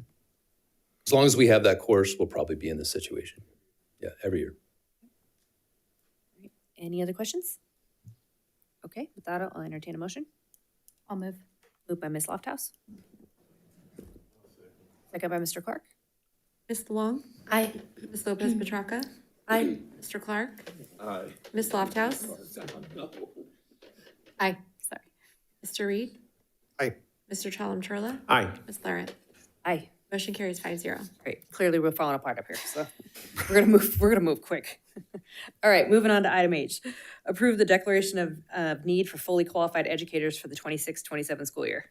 Yeah, this is an annual declaration that the California Commission on Teacher Credentialing requires each district to participate in. Mr. Byrd, anything else would you like to say about this? We just have to estimate what we think we're probably going to have to do in terms of emergency credentials. It doesn't necessarily mean we'll have all of these, but we do know we're going to be in a situation, for example, with special education interns and continuing to employ them. And we have a few other positions that we wind up having to do an emergency credential for on an annual basis. So we have to signal to CTC, we need a little space. We're going to need to put this out there and give ourselves some room. Some of the EL authorizations are also an example of that. So we request some space to do this and have to estimate our numbers. And that's what this document does when it goes forward to CTC. Any questions? Okay, with that, we'll entertain a motion. I'll move. Moved by Mr. Chalem-Churla. I'll second. Second by Ms. Eveline. Ms. Luong? Aye. Ms. Lopez Petracca? Aye. Mr. Clark? Aye. Ms. Lofthouse? Aye. Mr. Reed? Aye. Mr. Chalem-Churla? Aye. Ms. Larrett? Aye. Motion carries 5-0. Fantastic. We will move on to superintendent's report. Yeah, thank you, Madam President. I'll make my report brief this evening. First, start off by just appreciating this board, all the participants that were here throughout the night. I just really appreciate the modicum of professionalism and governance that's happening. This meeting represented students advocating for themselves, our teammates advocating for themselves, celebrations, celebrating new hires and awards that we're winning, nationally board certified teachers, and then some really important items that we went through in our different presentations around the achievement gap and facilities and all the things. So I wouldn't say that this board meeting was like Woodstock, but it feels like everything that under the sun in a board meeting happened tonight. And I think it happened with a great deal of efficiency. And I really appreciate the governance team and your work and how hard you work through the committees and through preparation for a board meeting. With that said, my last board report, superintendent's report, was this precursor to the time of year that we're heading into, and we're in it. As you heard from our Cordova High presenters, there's IB testing happening, there's AP testing happening. Teammates, do we have any tests today? You did? Just finished stats today. Just finished stats today, yeah. 3 hours in a gym. Yeah, 3 hours in a gym. How'd you do? Get a 3, come on. You did Minimum. great. You got a 5. Yeah, oh, look at You got a that. 5. So it's that time of year where we're finishing up a lot of things. We're concluding a lot of things. I know our CAST testing is ending at most of our elementary and middle schools. But along with that comes a lot of celebrations. And I just was thinking about this afternoon and buzzing around with individual board members and members of the team from the Mills State of the School, where they report out on their goals and their accomplishments and their hope for even continued growth in the future, then zipping over to Cordova High School to celebrate a classified employee of the year, and then zipping over to the Folsom Community Center to celebrate all of our teachers that are finishing induction. That would be their second year through the induction program. We had 48 teachers there. And so it's just a really excited and busy time of year. So I want to continue to appreciate everyone's hard work. And then I also want to just say that I'm really excited about next Thursday on the 14th is our annual employee recognition, which is a really, really incredible event where we recognize our years of service as well as our retirees and a few other accomplishments. And we invite staff, of course, I hope the board all has that on your calendar from 3 to 5. Food trucks will be there. And it's just a great celebration for our school sites, our hardworking classified and certificated and administrative teammates. So that is all. What day is that next week? It's the 14th, next Thursday, 3 to 5. And we'll move on to board member reports. Ms. Addie? Okay, so I have a report for Vista, and then I was just going to share something personal. So for Vista's report, this past week was Staff Appreciation Week, so I just wanted to extend my gratitude to all of the staff at my school and all of my teachers that helped make my experience at school so wonderful every day and keep our school running. Just some highlights from this past week that our PTSO put on to help celebrate our teachers. They had breakfast, they had a Taco Tuesday, and then I think today they had like a potato bar, so they had a bunch of like potato dishes for them. So that was all in the staff lounge, and all the like teachers have like decorated doors and stuff. It's very festive. And a lot of updates for seniors because it's just that time of year. We got our cap and gowns last week, which was really sad. I saw all the seniors like walking down to the office and we all like carried our like caps and gowns. It was, yeah. And I tried it on for the first time too, and I was like, and yeah. All the seniors had senior ball this past weekend. We had ours at the Grand Pavilion in Sacramento. And if you want to get stuck in traffic, go to the Rose Garden in downtown Sacramento on a Saturday afternoon in May, because every single senior in like the greater Sacramento area is down there taking photos. So yeah, that was an experience, but it was fun. And our Vista's end of the year rally is going to be tomorrow, and it's just an opportunity to celebrate what we've done in the past year and also send off our seniors. And tomorrow, all the seniors are also doing a gratitude walk. So we're all going to Folsom Middle and saying hi to our old teachers and saying hi to some younger siblings. And then we're all dividing up into different buses, and we're going to our old elementary schools as well. And then, as Mr. Swanson said, AP testing is this week and next week. So just this last push. So yeah, good luck to all the students that are taking those tests. And thank you to the teachers that are running it, because we've had a lot of mishaps this past week with that. Okay, and then also I just wanted to say Happy Asian American and Pacific Islander Heritage Month. In the spirit of this month, I wanted to briefly reflect on my story and share my pride for not only my culture, but also in my district.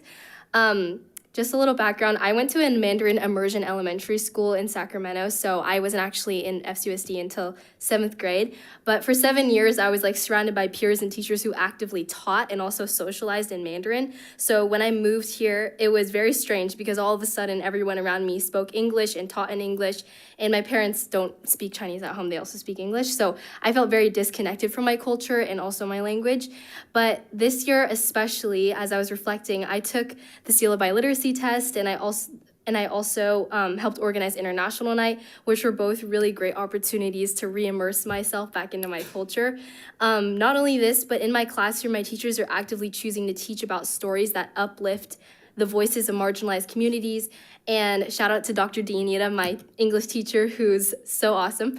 And so not only am I learning more about the Asian American experience, but also the experiences of my peers. So, and also with the continued efforts to push for ethnic studies, I'm really excited for future FCUSD students to feel empowered like I do this month and every other day. So thank you for the many opportunities to celebrate and reconnect with my culture and show people that like me belong. Thank you. For my board report, I wanted to give another shout out to the Cordova students that came and presented. So that would be Sophia, Andrew, and Brandy, who are also SAB members. So that not only did they represent Cordova, but our student advisory board. I think they did an awesome job in presenting and representing the students at Cordova High School. They were very well spoken, and I'm really proud of them. And then since they like covered most of what I was gonna mention, I'll just like do it a little more. And then I'll just like do a brief report. So we did have, like Addie, we did have a senior and junior prom on last Saturday. And it was so fun, but I didn't get into the dance until like 8:30 because the line was so long. Mind you, I got there at 6:20 and the doors opened at 7. So I don't know, but it was so crazy. And then yesterday was senior awards night, and we had our blood drive. So I got to attend, and I got to help Dr. Jackson open the ceremony. And I had the opportunity to read the land acknowledgement that, thanks to the board, I can read very well. And then next week, Friday, we have our senior send-off rally. And so a very fun tradition I'm excited for is that seniors get to throw like red chalk powder up in the air, and we get really dirty and ugly later, but that's okay because the tears are worth it. And then we've also been having IB testing, which actually started April 30th. And since we have a lot of IB opportunities in classes, it doesn't end until May 20th. Yeah, that's... I'm still studying for more IB tests, but that's okay.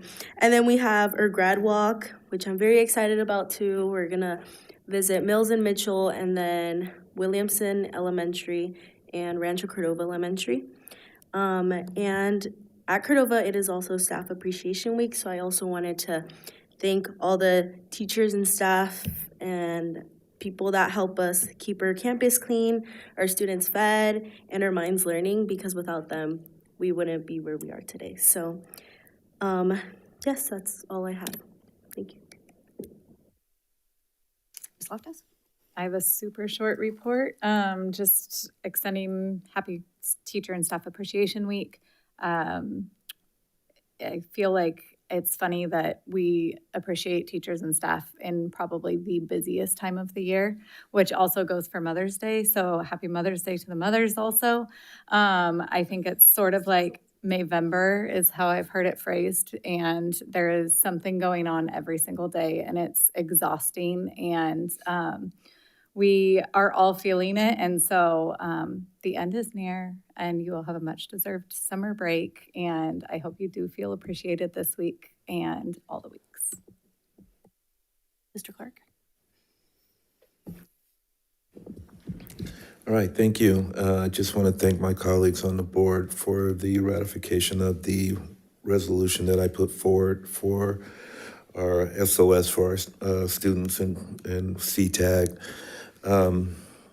I do have a delegates assembly next weekend where I will be pursuing other boards that I have missed during my travels to persuade them into doing their own resolutions. So we are strong as a state, and all of our districts are participating because I believe this is a cause that we really need to pay attention to.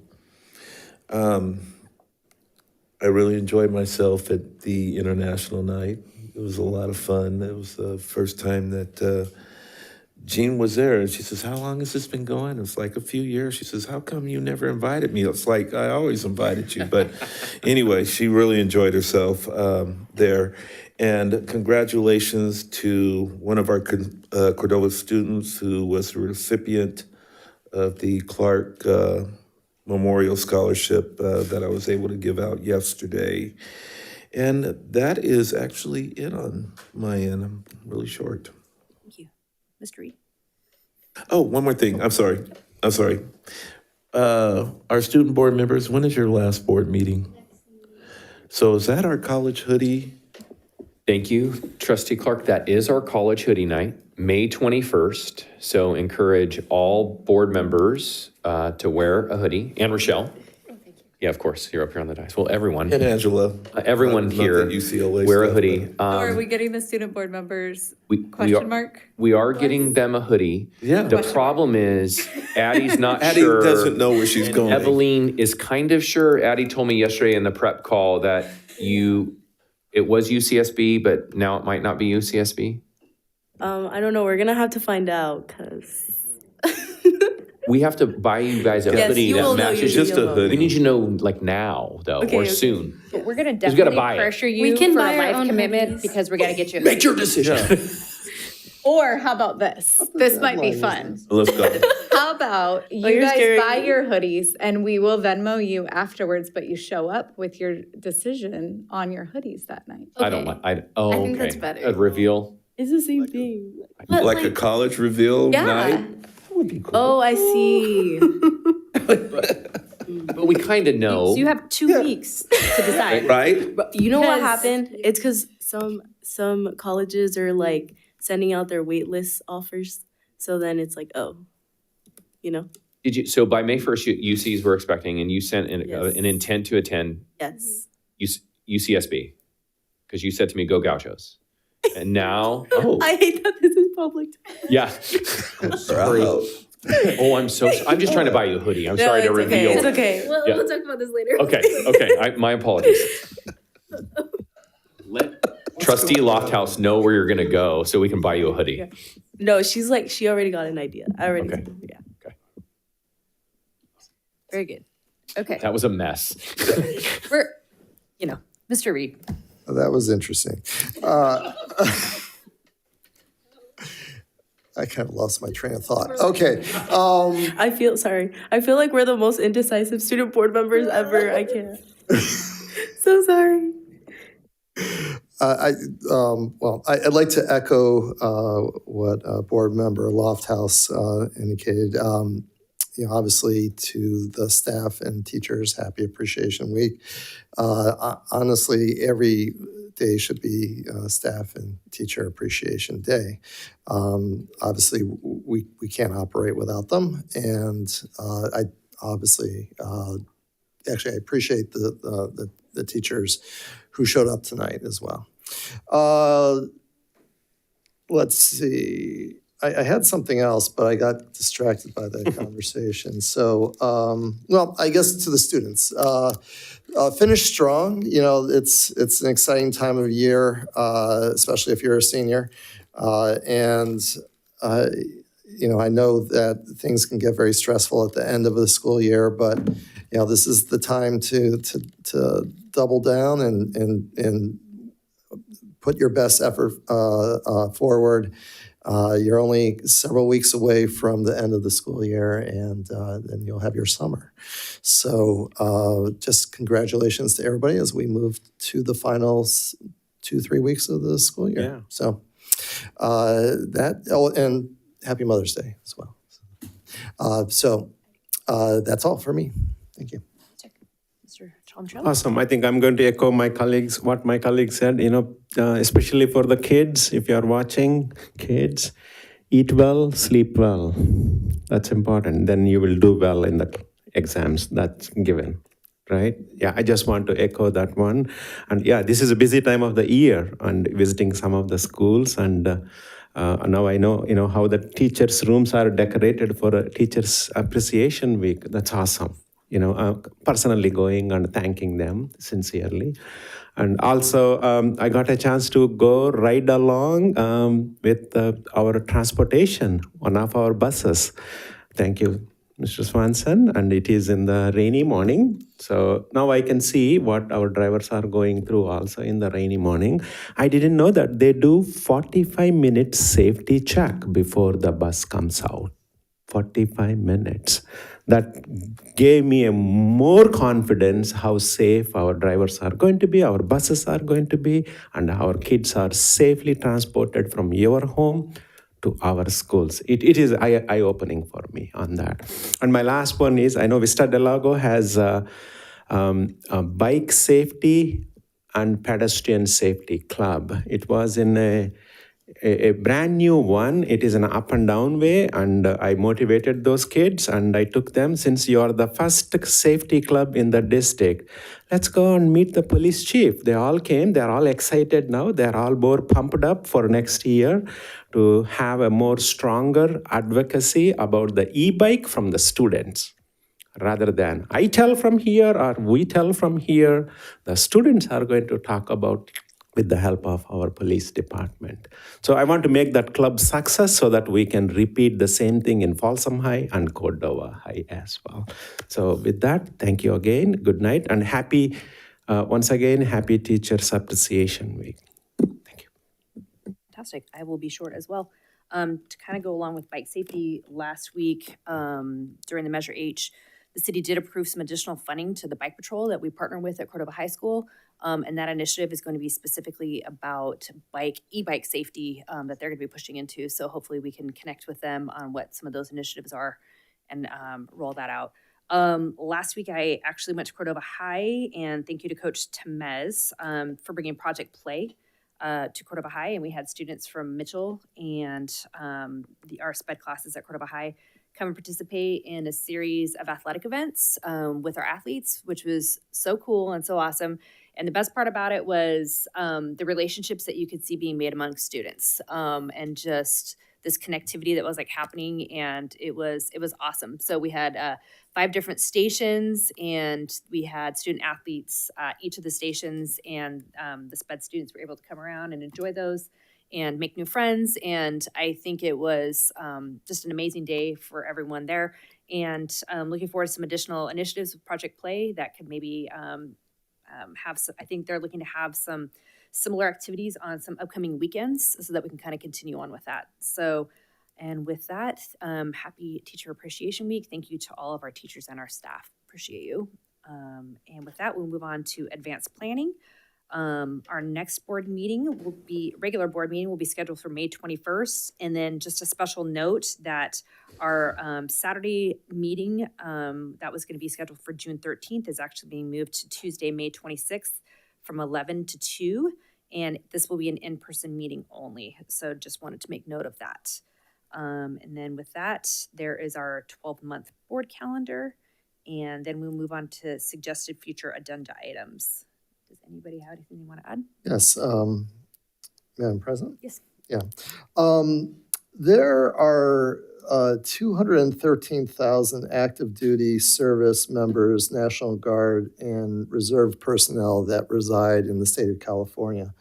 I recently learned about this I guess it's a kind of a new program, but it's called the Purple Star Program designation, where schools and districts can have this designation. It was, I guess, first introduced as legislation in 2021. It was permanently added into California law in 2024. It's administered by the California Department of Education. The program recognizes schools that have taken 4 concrete steps.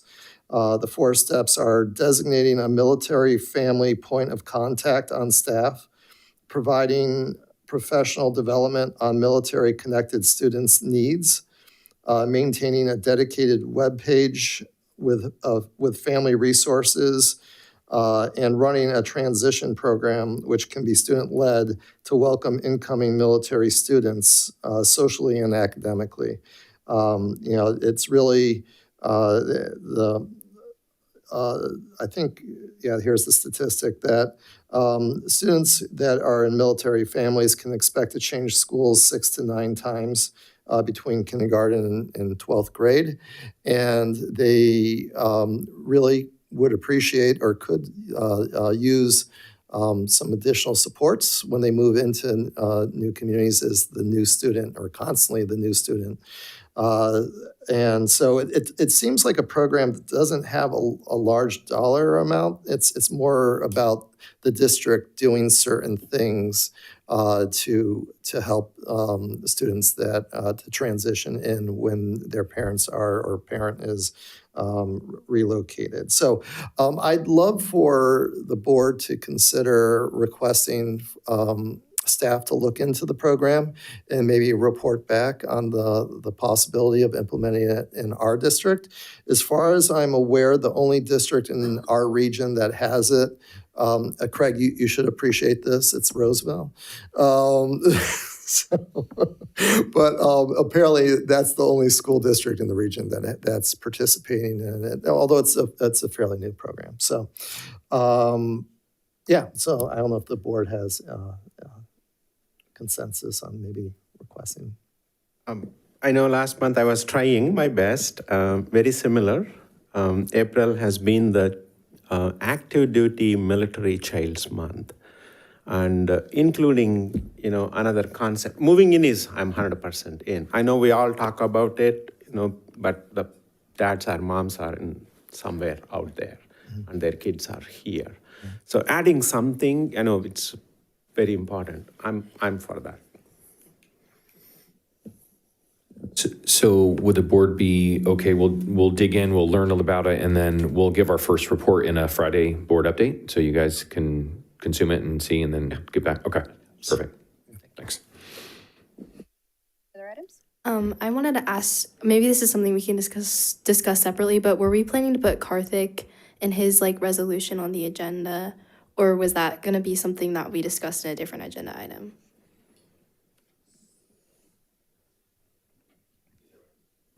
So was your question, Addie, just so I know, Rochelle was saying, I think we're looking in June, but you'll be gone. Karthik was talking about a resolution or something that's kind of going through the different Peter's looked at it, or Mr. Maroon's looked at it and all of that. Yeah, that would be something that would then come to the board for consideration at a future board meeting when it's finally done. Okay. We need to have like a timeline of that, and then we can then get it on a board agenda. Probably too late for May 21st already, unfortunately for y'all, because y'all being gone after that. But we have June 4th and June 18th this year. Okay. This is the second year we've indicated that the student board members are gone. Technically, you're not. You serve till the next school year, which starts on July 1st. So it's not to force you here in June, but if you're around and you want to participate in our June meetings, you're welcome to. Yeah, I'd love to. And so basically his resolution just needs to get finalized before. Okay. And then for the girls that were talking about the recycling policy, is that something that we can revisit? Or they go to my school, so I can definitely connect with them. But how should we proceed with that? Yeah, Sean, I saw a little messaging going around the recycling. I think that Mr. Rouse is going to check into it, and then we'll have some reports back to you guys. Okay, cool. Thank you so much. Of course. Anything else? Okay, with that, we do not need to go back to closed session, so we will go ahead and we will adjourn.